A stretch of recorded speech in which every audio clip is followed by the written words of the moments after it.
Hi everyone, welcome to Smart Study Circle. My name is Venki. I am Mathematical and Reasoning faculty.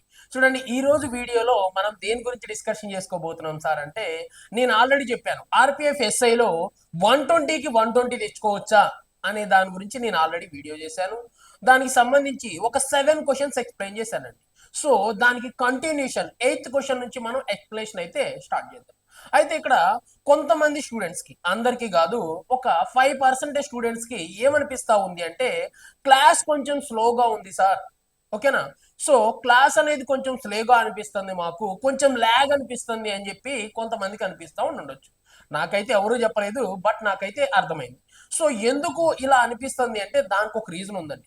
ఎవరైతే కానిస్టేబుల్లో నేను చెప్పిన explanation విన్నారో తర్వాత SI explanation వినే వాళ్ళకు కూడా ఏమనిపిస్తుంది అంటే ఇది కొంచెం ల్యాగ్ అవుతున్నట్టుగా ఉంది అనిపిస్తుంది. సో అక్కడ చెప్పిన ఎక్స్ప్లెనేషనే మళ్ళీ సేమ్ టు సేమ్ ఎక్స్ప్లెనేషన్ ఇక్కడ చెప్తున్నాను. మరి ఎందుకు సార్ అక్కడ చెప్పిన ఎక్స్ప్లెనేషన్ ఇక్కడ చెప్తున్నారు అంటే చూడండి, మనం ఎస్ఐకి చేయబోతున్న మొట్టమొదటి వీడియో, అంతేగాని ఎస్ఐకి సంబంధించి నేను ఏ ఒక్క వీడియో కూడా చేయలేదు, అవునా కదా? మరి ఎస్ఐ వాళ్ళు ఎవరన్నా కొత్తగా వచ్చిన వాళ్ళు చూశారనుకోండి, మరి చూసిన వాళ్ళకు కూడా అర్థం కావాలి. సో వెంటనే నేను అక్కడ కానిస్టేబుల్ వాళ్ళకి చెప్పాను కదా, సో ఆ షార్ట్ కట్ ఇక్కడ యూజ్ చేస్తాను అని యూజ్ చేస్తే విన్న వాళ్ళకైతే చాలా స్పీడ్గా అర్థమైపోతుంది. సో ఎస్ఐలో వచ్చిన క్వశ్చన్లే కానిస్టేబుల్లో వచ్చినాయి, కానిస్టేబుల్లో వచ్చిన క్వశ్చన్లే ఎస్ఐలో వచ్చినాయి అని స్పీడ్గా వాళ్ళు ఆన్సర్ చేస్తారు. బట్ ఎవరన్నా కొత్త వాళ్ళు కొత్తగా మన ఛానల్ చూస్తున్న వాళ్ళకి ఏమవుతుంది అంటే కన్ఫ్యూజ్ అవుతుంది. సో ఇంత ఈజీగా ఎలా చేస్తున్నారు, ఈ షార్ట్ కట్ ఎలా యూజ్ చేశారు, మరి దీని మీనింగ్ ఏంటిది అనే విషయం అనేది తెలియదు. ఓకేనా? సో మనం ఎక్స్ప్లెయిన్ చేసేది ఒకే పేపర్, అన్ని పేపర్స్ కూడా అసలు ఎక్స్ప్లెయిన్ చేయాల్సిన అవసరం లేదు. ఎందుకు అంటే సేమ్ క్వశ్చన్స్ రిపీట్ అయినాయి, అక్కడున్న క్వశ్చన్స్ ఇక్కడ ఉన్నాయి. సో ఏం చేంజ్ అయినాయి అంటే జస్ట్ ఆన్సర్స్ మాత్రమే చేంజ్ అయినాయి. ఎస్ఐలో అయినా అంతే ఉంది, కానిస్టేబుల్లో అయినా అంతే ఉంది. సో నెక్స్ట్ ఇదే విధంగా వస్తాయా సార్ క్వశ్చన్స్ అంటే ఏమో తెలియదు. బట్ మనం చెప్తుంది ఏంటి అంటే పోయినసారి 120కి 120 తెచ్చుకోవచ్చు అంటే పేపర్ అంత ఈజీగా ఉందన్న విషయం స్టూడెంట్స్కి తెలియాలి. అంతేగాని దాని మీద భయాన్ని వదిలేసేయాలి. మరి మనం స్టేట్ లెవెల్ వాళ్ళతోనే పోటీ పడలేకపోతున్నాం సార్, మరి సెంటర్ లెవెల్లో పోటీ పడతామా అంటే ఈ పేపర్ చూసిన తర్వాత మీకు అర్థమైంది. సో అలా చేసిన వాళ్ళు మాత్రమే కాంపిటీషన్లో ఉంటారు. అయితే దీంట్లో ఇంట్రెస్టింగ్ విషయం ఏంటి అంటే కొంతమంది స్టూడెంట్స్ మెసేజ్ చేస్తూ ఉన్నారు. సో అది నాకు చాలా హ్యాపీ అనిపించింది.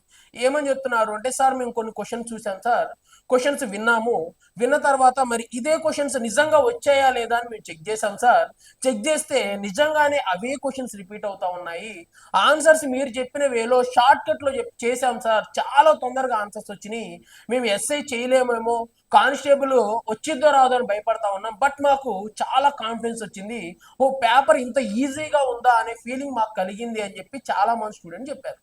సో నేను కూడా ఏం చెప్తాను అంటే వాళ్ళలాగా మీరు కూడా టెస్ట్ చేయాలి. అంతేగాని ఏ ఫ్యాకల్టీ పడితే ఆ ఫ్యాకల్టీ వచ్చి ఏది పడితే అది చెప్తే మీరు వెంటనే చూసి అవన్నీ ఏదో ప్రాక్టీస్ చేసుకుంటే వెళ్ళిపోవద్దు. ఒకసారి ఇది నిజమా కాదా, ఇది ట్రస్టా కాదా అనేది ఒక్కసారి మనం చెక్ చేయాలి. మరి నిజంగా same type of questions repeat అవుతున్నాయా? మరి వెంకీ సార్ చెప్తున్నారు, మరి సార్ చెప్పినట్టే సేమ్ క్వశ్చన్స్ వస్తున్నాయా, లేకపోతే సార్ మోసం చేయడానికి అలా చెప్తున్నారని ఒకసారి మీరు చెక్ చేయాలి. సేమ్ క్వశ్చన్స్ వచ్చినాయి అనుకోండి, ట్రై చేయాలి. మరి సార్ చెప్పిన షార్ట్ కట్ పనిచేస్తుందా, అన్ని చోట్ల పనిచేస్తుందా, లేకపోతే ఆయన చెప్పిన క్వశ్చన్స్ లోనే పనిచేస్తుందా, ఇలాంటి క్వశ్చన్ ఇంకోటి వస్తే అక్కడ పని చేయట్లేదా అనే విషయాన్ని కూడా మీరు తెలుసుకోవాలి. ఏదో ఒక పిచ్చి తీసుకొచ్చి ఇదే షార్ట్ కట్ అని చెప్తే ఏమవుతుంది అంటే దానివల్ల స్టూడెంట్స్ కి చాలా చాలా టైం అనేది వేస్ట్ అవుతుంది. ఓకేనా? దాన్ని దృష్టిలో పెట్టుకొని మీరు ఒకటికి 2 సార్లు చెక్ చేయాలి. నేను చెప్పిన క్లాస్లో ఒక 4 చూడండి, ఒక 4 క్వశ్చన్స్ విన్నాం, విన్న వెంటనే వెళ్ళండి ప్రీవియస్ క్వశ్చన్స్, ఈ క్వశ్చన్ విన్నాము, ఈ క్వశ్చన్ మీనింగ్ మనకు అర్థమైంది, సో వెంటనే వెళ్దాం మొత్తం చెక్ చేయండి, వచ్చినాయా లేదా, వచ్చినాయి, సో వెంటనే ఆన్సర్ చేద్దాం. ఒకవేళ ఆన్సర్ రాకపోతే మీరు వెంటనే కామెంట్ చేయొచ్చు, మీకు ఆల్రెడీ నెంబర్ కూడా నేను ప్రొవైడ్ చేశాను. ఏదైనా డౌట్ ఉన్నా కానీ మీరు వెంటనే ఏం చేయొచ్చు అంటే మీరు నాకు మెసేజ్ చేస్తే దానికి నేను రిప్లై అయితే ఇస్తాను. ఓకేనా? సో ఈ విషయం ఎందుకు చెప్తున్నాను సార్ అంటే రీసెంట్గా ఒక 2 days బ్యాక్ ఒక స్టూడెంట్ ఫోన్ చేశారు. ఆ స్టూడెంట్ ఒక విషయం చెప్పారు. ఏంటి అంటే సార్ నేను ఒక కోర్స్ కొన్నాను సార్, ఒక కోర్సు పర్చేజ్ చేసి అతను ఏం ప్రిపేర్ అవుతున్నాడు అంటే ఆర్పిఎఫ్ కానిస్టేబుల్ ప్రిపేర్ అవుతున్నాడు. ఓకేనా? జస్ట్ ఇంటర్ అయిపోయింది, సో అతను ఆర్పిఎఫ్ కానిస్టేబుల్ ప్రిపేర్ అవుతున్నాడు, డిగ్రీ కూడా చేయలేదంట, ఓపెన్ గా చేద్దామని అనుకుంటున్నాడు. ఓకే, అది వదిలేసేది. అయితే అతను ఏం చేశాడు అంటే కోర్సు పర్చేజ్ చేద్దామని అడిగాడంట. అడిగితే వాళ్ళ కోర్స్ ఇచ్చారు. అతనికి ఆ విషయం తెలియని విషయం ఏంటి అంటే అది ఆర్పిఎఫ్ కానిస్టేబుల్ కోర్స్ కాదు, ఆర్పిఎఫ్ ఎస్ఐ కోర్స్ కూడా కాదండి. వాళ్ళు ఇచ్చిన కోర్స్ ఏంటి అంటే బ్యాంక్ కోర్స్ ఇచ్చారు. సో కానీ అక్కడ ఏమని రాశారు అంటే ఆర్పిఎఫ్ ప్రీవియస్ క్వశ్చన్స్ అని చెప్పి రాసేశారు. సో అతను చూస్తుంటే ఆ క్వశ్చన్స్ అన్ని పాయింట్స్ లో ఉన్నాయంట. సో ఎంతసేపు చేసిన క్వశ్చన్ కి ఏ ఆన్సర్ రావట్లేదు, అసలు క్వశ్చన్సే అర్థం కావట్లేదంట. సో ఆ క్వశ్చన్ చూస్తే పెద్ద పెద్ద క్వశ్చన్స్ ఉన్నాయి, పెద్ద పెద్ద సొల్యూషన్ ఉంది సార్. అసలు నేనేమనుకున్నాను అంటే ఆర్పిఎఫ్ ఎస్ఐ కానిస్టేబుల్ ఇంత కష్టంగా ఉండిద్దా, ఇంత డిఫికల్ట్ గా ఉండిద్దా అని చెప్పేసి ఒక 1 month దాకా చాలా ఇబ్బంది పడ్డాడంట. ఎన్నిసార్లు ట్రై చేసినా కానీ ఆ క్వశ్చన్స్ అర్థం కావట్లేదంట. అసలు ఏంది ఇంత లెవెల్ ఉందా, ఇన్ని పాయింట్స్ లో ఉన్నాయి, అన్ని ఫ్రాక్షన్స్ లోనే ఉన్నాయి, అసలు ఎలా చేయాలని చెప్పి చాలా కన్ఫ్యూజ్ అయ్యాడంట. సో తర్వాత అతనికి తెలిసిన విషయం ఏంటి అంటే అవి ఆర్పిఎఫ్ ఎస్ఐ కానీ కానిస్టేబుల్ క్వశ్చన్స్ కాదు, బాగా హై లెవెల్ ఎస్ఎస్సి సిజిఎల్ లెవెల్వి బ్యాంక్ లెవెల్లో హై లెవెల్ క్వశ్చన్స్ ఇచ్చేశారు అని అర్థమైంది. సో అందుకే మీరు ఏంటి అంటే గుడ్డిగా ఏది పడితే అది తీసుకోవద్దండి, ఒకసారి చెక్ చేయాలి. మీరు ఎక్కడైనా ఫ్రీగా వస్తున్నాయి. సో చాలా మంది ఇప్పుడు స్టూడెంట్స్ లేజీగా తయారైపోతా ఉన్నారు. సో మనం వెళ్ళి ఆన్లైన్లో క్వశ్చన్స్ ఎత్తుకుందాం అని కూడా కాదు, ఎవరైనా పీడిఎఫ్ ఇస్తే తీసుకుందాం, లేకపోతే ఎవరైనా ఇక్కడ దొరుకుతున్నాయంటే తీసుకుందాం అని చెప్పేసి అలా చేస్తూ ఉన్నారు. సో దానివల్ల ఏమవుతుంది అంటే మీ టైం అనేది వేస్ట్ అయిపోతా ఉంది. వాళ్ళు ఇచ్చినవి నిజంగా ప్రీవియస్ క్వశ్చన్స్ కాదో ఒకసారి చూడాలి. ఆల్రెడీ చాలా మంది ఏం చేస్తున్నారు అంటే ఎప్పుడెప్పుడు క్వశ్చన్లో ఏవేవో క్వశ్చన్లో అవి ఇవి అన్ని కలిపేసేసి ఏదో ఒక పీడిఎఫ్ చేసేసి దానికి ఏదో ఒక పేరు పెట్టేసి పంపిస్తూ ఉన్నారు. సో స్టూడెంట్స్ అందరూ అదే అనుకొని వాటిని తీసుకొని షేర్ చేసుకొని అనవసరంగా టైం వేస్ట్ చేస్తున్నారు. ఏవైనా ప్రీవియస్ క్వశ్చన్సే కదా సార్, తీసుకుంటే ఏమైంది, దానివల్ల మాకు వచ్చే నష్టమేం సార్ అంటే మీరు ఒక విషయాన్ని ఆలోచించండి. ఎందుకు అంటే మనం అసలు ప్రీవియస్ క్వశ్చన్స్ ఎందుకు డిస్కషన్ చేస్తున్నాం సార్ అంటే ఒకే ఒక రీజన్ అండి. అసలు వేటి మీద ఎక్కువ ఫోకస్ చేస్తున్నాడు, వేటి మీద తక్కువ ఫోకస్ చేస్తున్నాడు, ఏ మోడల్స్ ఎక్కువగా రిపీట్ అవుతున్నాయి అనే విషయాన్ని తెలుసుకోవడం కోసమే మనం ప్రీవియస్ క్వశ్చన్స్ చూస్తాం. అంతేగాని ప్రీవియస్ క్వశ్చన్స్ దిగిపోతాయి అని కాదు. ఏ మోడల్స్ మీద ఎక్కువగా ఫోకస్ చేస్తున్నాడు అనేది తెలుసుకుంటే నెక్స్ట్ జరగబోయే ఇదే ఎగ్జామ్ లో మినిమం కొన్ని మోడల్స్ అయినా మనం కవర్ చేయొచ్చు అన్న ఉద్దేశంతో మనం చేస్తాం. ఓకేనా. మరి అలాంటప్పుడు మీరు ఏవేవో పిచ్చి పిచ్చివి పీడిఎఫ్లు తీసుకొని ఏదేదో చేస్తూ ఉంటే ఏమవుతుందంటే టైం వేస్ట్ అవుతుంది. సో మీరు జెన్యున్ గా మనకి దేంట్లో దొరుకుతాయి అంటే మీరు గూగుల్లో సెర్చ్ చేయండి, దొరుకుతాయి. ఓకేనా. లేదు దొరకలేదు అనుకోండి, ఎక్కడైనా పీడిఎఫ్ దొరికితే దాన్ని ఒకసారి టెస్ట్ చేయండి, ఇది నిజంగానేనా అని 1-2 వీడియోలు చూడండి. ఓకేనా. ఎక్కడో చోట మీకు దొరుకుతాయి కదా ఏవో 2 వీడియోలు కానీ, లేకపోతే ఇంకా 1-2 యాప్స్ ఉన్నాయి, ఆ యాప్స్ లో కూడా క్వశ్చన్ చెక్ చేయండి. సో 2-3 చోట్ల సేమ్ ఉన్నాయి అనుకో, ఓకే నో ప్రాబ్లం. సో మొత్తం ఒరిజినల్ ప్రీవియస్ క్వశ్చన్స్ అని చెప్పేసి మీరు ప్రిపేర్ కావచ్చు. ఓకేనా. ఇప్పుడు ఫస్ట్ 8th క్వశ్చన్ డిస్కషన్ చేద్దామండి. ఓకేనా. 7 వరకు అయిపోయింది. So next 8th. అయితే ఇక్కడ ట్విస్ట్ ఏంటి అంటే 8th క్వశ్చన్ తెలియాలి అంటే దానికన్నా ముందు 9th క్వశ్చన్ తెలియాలి. మరి 9th క్వశ్చన్ కి ఆన్సర్ రావాలి అంటే దానికి ముందు ఒక కాన్సెప్ట్ ఉంది, ఆ కాన్సెప్ట్ అర్థం కావాలి. ఆ కాన్సెప్ట్ అర్థమైతేనే మీకు 9th క్వశ్చన్ చేయగలుగుతారు. 9th క్వశ్చన్ చేసిన తర్వాత 8th క్వశ్చన్ అనేది చేయడం అనేది జరుగుతుంది. ఇది ఆల్రెడీ నేను యావరేజెస్ లో చెప్పానండి. ఓకేనా. కానిస్టేబుల్ కి ఎస్ఐకి కలిపేసి యావరేజెస్ మీద వచ్చిన మొత్తం క్వశ్చన్స్, దీంట్లో ఒక 4 దాంట్లో ఒక 5 మొత్తం 9 క్వశ్చన్స్ ఎక్స్ప్లెయిన్ చేశాను. అక్కడ నేను ప్రొసీజర్ చెప్పాను, అది విన్న వాళ్ళు ఇది వినాల్సిన అవసరం అయితే లేదు. ఎవరైతే కొత్తగా వింటున్నారో వాళ్ళు ఖచ్చితంగా వినాలి. ఓకేనా. సో అది అయితే చూద్దాం. మరి ఇప్పుడు ఫస్ట్ కాన్సెప్ట్ తెలియాలి. ఏంటి సార్ కాన్సెప్ట్ అంటే చూడండి. సో ఇప్పుడు ఒక సమూహం ఉందండి, ఒక గ్రూప్. ఒక గ్రూప్ లో ఒక పర్సన్ జాయిన్ అయ్యాడు అనుకోండి. ఓకేనా. అతని యొక్క యావరేజ్ పెరుగుతుందా లేకపోతే తగ్గుతుందా లేకపోతే అలానే ఉంటుంది.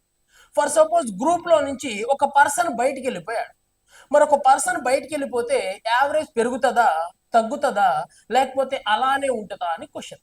సో కొంతమంది ఏమంటారు అంటే సార్ కొంతమంది వచ్చేసి మన గ్రూప్ లో జాయిన్ అవుతున్నారు కాబట్టి యావరేజ్ పెరుగుతుంది సార్ అంటారు. కొంతమంది ఏమంటారు అంటే మన గ్రూప్ లోంచి కొంతమంది బయటకు వెళ్ళిపోతున్నారు, సో దానివల్ల మన యావరేజ్ తగ్గుతుంది సార్ అంటారు. సో అదైతే నిజం కాదు. ఒక విషయం గుర్తుపెట్టుకోండి, ఎప్పుడైనా సరే కొంతమంది మన గ్రూప్ లో జాయిన్ అయినా లేదా మనతో ఉన్న వాళ్ళు కొంతమంది మన గ్రూప్ ని వదిలిపెట్టి వెళ్ళినా కానీ యావరేజ్ అనేది ఒక్కోసారి అదే విధంగా ఉండొచ్చు, యావరేజ్ అనేది పెరగొచ్చు, యావరేజ్ అనేది తగ్గొచ్చు. సో దీన్ని చాలా మంది ట్రస్ట్ చేయదు. సో అందుకే మనం ఒకసారి ఇక్కడ చిన్న ఎగ్జాంపుల్ తో ఒకసారి ట్రై చేద్దాం. మరి ఇక్కడ రాద్దాం చూడండి. సో ఇక్కడ యావరేజ్ నాకు ఎంతకి యావరేజ్ కావాలి అంటే చూడండి 7, నెక్స్ట్ 8, 9. సో 7, 8, 9 అనే ఒక 3 నెంబర్స్ ఉన్నాయి. మరి ఈ 3 నెంబర్స్ యొక్క యావరేజ్ ఎంతో కనుక్కుందాం. ఓకేనా. సో ఒక నెంబర్ ని రిమూవ్ చేద్దాం, అప్పుడు యావరేజ్ ఏమవుతుందో కూడా అది కూడా చూద్దాం. చూడండి ఇప్పుడు 7, 8, 9 మరి వీటి యొక్క యావరేజ్ కావాలంటే ఫార్ములా ఏంటి అంటే వీటి యొక్క రాసుల మొత్తం బై రాసుల సంఖ్య అంటారు. సో వీటి యొక్క మొత్తం ప్రొడక్ట్ డివైడెడ్ బై నెంబర్స్. ఓకేనా, ఎన్ని ఉన్నాయి? మొత్తం 3 ఉన్నాయి కాబట్టి 3 తీసుకున్నాం. చూడండి, మరి ఇక్కడ 9 కి ఒక 7 కలిపితే 16, 16 కి ఒక 8 కలిపితే ఎంత అంటే 24. మరి 24 ని మనం ఏం చేద్దాము అంటే డివైడెడ్ బై 3, ఎందుకంటే మొత్తం 3 ఉన్నాయి కాబట్టి 3 తో కట్ చేద్దాం. మరి 3 తో కట్ చేస్తే చూడండి ఎన్ని టైమ్స్ పోతుందో. 3 వన్స్ 3 ఎన్ని టైమ్స్ పోతుంది? 8 టైమ్స్. సో యావరేజ్ ఎంతగా మనం మాట్లాడుకోవచ్చు అంటే 8. మరి ఇప్పుడు ఒక పర్సన్ ని బయటికి వెళ్ళిపోమందామండి, చూద్దాం. ఇప్పుడు ఒక పర్సన్ వెళ్ళిపోమంటున్నాను, ఎవరిని? 8ని తీసేసాను. 8ని తీసేస్తే ఇప్పుడు ఎవరు మిగిలారు అంటే 7, 9. మరి ఒక పర్సన్ వెళ్ళిపోయారు అంటే మన గ్రూప్ లో ఉన్న ఒక పర్సన్ వెళ్ళిపోయాడు. ఒక పర్సన్ వెళ్ళిపోతే యావరేజ్ ఎంత వచ్చిందో చూద్దాం. మరి చూడండి, మరి 8 అది 9 ఒక 7, 9 ఒక 7 అంటే 16. మరి 16 డివైడెడ్ బై 2, ఎందుకంటే ఎంతమంది ఉన్నారు? ఒక పర్సన్ వెళ్ళిపోయాడు కాబట్టి ఇద్దరే ఉన్నారు. మరి 16 డివైడెడ్ బై 2 అంటే యావరేజ్ ఎంత అని చెప్పొచ్చు అంటే 8. ఓకే, చూడండి, అంటే యావరేజ్ లో ఎలాంటి చేంజ్ లేదు. అంటే గ్రూప్ లోంచి ఒక పర్సన్ వెళ్ళిపోయాడు, ఒక పర్సన్ వెళ్ళిపోయిన యావరేజ్ చేంజ్ కాలేదు. సో ఇప్పుడు నేను 8 ని పంపించకుండా 7 ని పంపించేస్తా. చూడండి, ఈ 7 ని వెళ్ళిపోమందాం. మరి 7 వెళ్ళిపోతే ఇంకా మిగిలేది ఎవరు అంటే 8 అండ్ 9. సో 7 వెళ్ళిపోయాడు, 7 వెళ్ళిపోతే 8, 9 మిగిలిపోయారు. మరి వీళ్ళ యావరేజ్ ఎంతో చూద్దాం. మరి 8 అదే విధంగా ఒక 9, 8 కి 9 కలిపితే 17.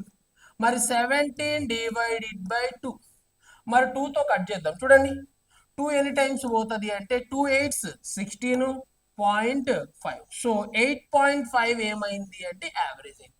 మరి ఈసారి యావరేజ్ ఏమైంది అంటే పెరిగింది. ఓకేనా, ఆ విషయం గుర్తుపెట్టుకోవాలి. నెక్స్ట్, ఇప్పుడు ఈసారి ఏం చేద్దాము అంటే, ఇప్పుడు ఒకసారి ఏం చేసాం? 8ని రిమూవ్ చేసాం, ఒకసారి 7ని రిమూవ్ చేసాం. ఈసారి ఏం చేద్దామంటే మన గ్రూప్ లోంచి ఒక నెంబర్ 9ని తీసేద్దాం. చూడండి, మరి 9ని తీసేస్తే ఎంత మిగిలింది అంటే 7, 8. మరి 7, 8 యొక్క యావరేజ్ ఎంతో కనుక్కుందాం. 7, 8 అంటే ఎంత అంటే 15. మరి 15 లో హాఫ్, మరి 15 లో హాఫ్ అంటే మనం ఎంత అని చెప్పొచ్చు అంటే 7.5. మరి చూడండి, మరి మన దగ్గర ఉన్న గ్రూప్ ఇది. ఓకే కదా, ఇది మన దగ్గర ఉన్న ఒక గ్రూప్. గ్రూప్ లో నుంచి ఒక పర్సన్ వెళ్ళిపోతే యావరేజ్ అంతే ఉంది. మరి గ్రూప్ లో నుంచి ఒక పర్సన్ వెళ్ళిపోతే యావరేజ్ పెరిగింది. మరి గ్రూప్ లో నుంచి ఒక పర్సన్ వెళ్ళిపోతే యావరేజ్ తగ్గింది. అంటే ఒక విషయం మనం అబ్జర్వ్ చేసినట్లయితే, మనం ఒక పర్సన్ వెళ్ళిపోమంటున్నాం, ఎవరినైనా ఒకళ్ళు వెళ్ళిపోమంటున్నాం. ఒక పర్సన్ వెళ్ళిపోయినప్పుడు యావరేజ్ ఏమో అంతే ఉంటుంది, ఒక పర్సన్ వెళ్ళిపోతే పెరుగుతుంది, ఒక పర్సన్ వెళ్ళిపోతే తగ్గుతుంది. అంటే అసలు ఏం జరుగుతుంది? ఎప్పుడు పెరిగిద్ది, ఎప్పుడు తగ్గిద్ది, ఎప్పుడు స్థిరంగా ఉండిద్ది? ఇది మనకి ఇంపార్టెంట్. ఓకేనా, అది ఎవరికైతే తెలుస్తుందో వాళ్ళు మాత్రమే కాంపిటీషన్ లో ఉంటారు. ఒకవేళ ఒక పర్సన్ జాయిన్ అయినప్పుడు యావరేజ్ ఎలా ఉంటుంది, ఒక పర్సన్ జాయిన్ అయినప్పుడు యావరేజ్ ఎప్పుడు పెరుగుతుంది, ఎప్పుడు తగ్గుతుంది అనే విషయం కూడా మీకు పర్ఫెక్ట్ గా అర్థం కావాలి. ఎవరికైతే అలా అర్థమవుతుందో వాళ్ళే పర్ఫెక్ట్ గా 8th క్వశ్చన్ కి ఆన్సర్ చేయగలుగుతారు విత్ ఇన్ సెకండ్స్ లో. దానికోసం మనం ఇదంతా పడతాను తిప్పాలి. ఓకేనా, చూద్దాం. మరి అయితే చూడండి, ఇక్కడ యావరేజ్ ఎంత ఉంది? 8 ఉంది. సో ఇప్పుడు ఇక్కడ చూస్తే కూడా యావరేజ్ ఎంత ఉంది? 8 ఉంది. యావరేజ్ చేంజ్ కాలేదు. ఎందుకని? చూడండి, నేను ఏం రిమూవ్ చేశాను అంటే 8 అనే నెంబర్ని రిమూవ్ చేశాను. ఎప్పుడైతే నేను 8 అనే నెంబర్ని రిమూవ్ చేసేసానో, 8 అనే నెంబర్ని రిమూవ్ చేసిన తర్వాత యావరేజ్ ఏం కాలేదండి, ఏం చేంజ్ కాలేదు. అప్పుడు ఎంత ఉందో యావరేజ్ సేమ్ టు సేమ్ ఇప్పుడు అంతే ఉంది. ఓకే, నెక్స్ట్ తర్వాత చూడండి, ఒక 7 అనే నెంబర్ని రిమూవ్ చేశాను. 7 అంటే యావరేజ్ కంటే ఎక్కువ ఉందా తక్కువ ఉందా? యావరేజ్ ఎంత మనకు అంతకుముందు వచ్చిన యావరేజ్ 8. మరి యావరేజ్ కంటే తక్కువ ఉన్న నెంబర్ని రిమూవ్ చేశాను. మరి ఎప్పుడైతే యావరేజ్ కంటే తక్కువ ఉన్న నెంబర్ని రిమూవ్ చేశానో అప్పుడు యావరేజ్ ఏమైంది? పెరిగింది. మరి ఈసారి ఏం చేశాను అంటే ఈ గ్రూప్ లోంచి 9ని రిమూవ్ చేశాను. ఎప్పుడైతే 9 అనేది యావరేజ్ కంటే ఎక్కువ ఉందా తక్కువ ఉందా? యావరేజ్ కంటే ఎక్కువ ఉంది. మరి యావరేజ్ కంటే ఎక్కువ ఉన్న నెంబర్ బయటకు వెళ్ళినప్పుడు మన యావరేజ్ వెంటనే ఏమైపోయింది? తగ్గింది. అంటే చూడండి, ఒక యావరేజ్ పెరగడం కానీ తగ్గడం కానీ ఎవరి మీద డిపెండ్ అయి ఉంటుంది అంటే వెళ్ళిపోయే పర్సన్ యొక్క వెయిట్ మీద డిపెండ్ అయి ఉంటుంది. మరి ఇక్కడ వెళ్ళిపోయిన పర్సన్ యొక్క వెయిట్ అనేది యావరేజ్ కి ఈక్వల్ కాబట్టి మన యావరేజ్ లో ఎలాంటి చేంజ్ లేదు. మరి ఈసారి ఇక్కడ వెళ్ళిపోయిన పర్సన్ యొక్క వెయిట్ అనేది యావరేజ్ కంటే ఎక్కువ ఉంది కాబట్టి, ఓకేనా, యావరేజ్ కంటే ఎక్కువ ఉందా తక్కువ ఉందా, తక్కువ ఉంది. యావరేజ్ కంటే తక్కువ ఉంది కాబట్టి మన యావరేజ్ ఏమైంది, పెరిగింది. మరి ఇక్కడ చూడండి, ఈసారి వెళ్ళిపోయిన పర్సన్ యొక్క వెయిట్ యావరేజ్ కంటే ఎంత ఉంది, ఎక్కువ ఉంది. ఎప్పుడైతే యావరేజ్ కంటే వెయిట్ ఎక్కువ ఉందో అప్పుడు మన యావరేజ్ ఏమైపోయింది అంటే తగ్గింది. అంటే ఆ పర్సన్ వెళ్ళిపోయే ఎవరి మీద డిపెండ్ అయి ఉంటది అంటే వాళ్ళ యొక్క యావరేజ్ కి వెయిట్ కి లింకప్ అనేది ఉంటది. ఓకేనా. సో యావరేజ్ కన్నా ఎక్కువ వెళ్తే ఏమవుతుంది, యావరేజ్ కన్నా తక్కువ ఉన్నోళ్ళు వెళ్ళిపోతే ఏమవుతుంది అనేది చాలా చాలా ఇంపార్టెంట్. ఓకేనా. దీన్ని బట్టి మీకు ఆ కాన్సెప్ట్ అర్థమైంది అనుకుంటున్నా. అంటే ఒక పర్సన్ బయటకు వెళ్ళిపోవడం కానీ లేదా ఒక పర్సన్ జాయిన్ అవ్వడం కానీ అలా జరిగినప్పుడు యావరేజ్ అనేది పెరగొచ్చు, తగ్గొచ్చు, అలాగే ఉండొచ్చు. ఓకేనా. నేను యావరేజ్ టాపిక్ లో ఏం చెప్పాను అంటే జాయిన్ అవటం చెప్పాను. ఇక్కడ ఏం చేశాను, లీవ్ అవడం అనేది చెప్పాను. ఓకేనా. జాయిన్ అయినా లీవ్ అయినా రెండు సేమ్ టు సేమ్ ఇదే విధంగా ఉంటాయి. మరి ఇప్పుడు దీన్ని బేస్ చేసుకొని మనం క్వశ్చన్స్ అనేది డిస్కషన్ చేద్దాం. చూడండి, క్వశ్చన్ నెంబర్ 9 డిస్కషన్ చేసి క్వశ్చన్ నెంబర్ 8 డిస్కషన్ చేద్దాం. First question number 8. ఇప్పుడు మీకు ఫుల్ ఫ్లెడ్జ్డ్ క్లారిటీ వస్తుంది. చూడండి ఏమంటున్నాడు, the English employees based on a project have 503 males and 503 females. Okay, the average productive of all employees 53 calls per a day.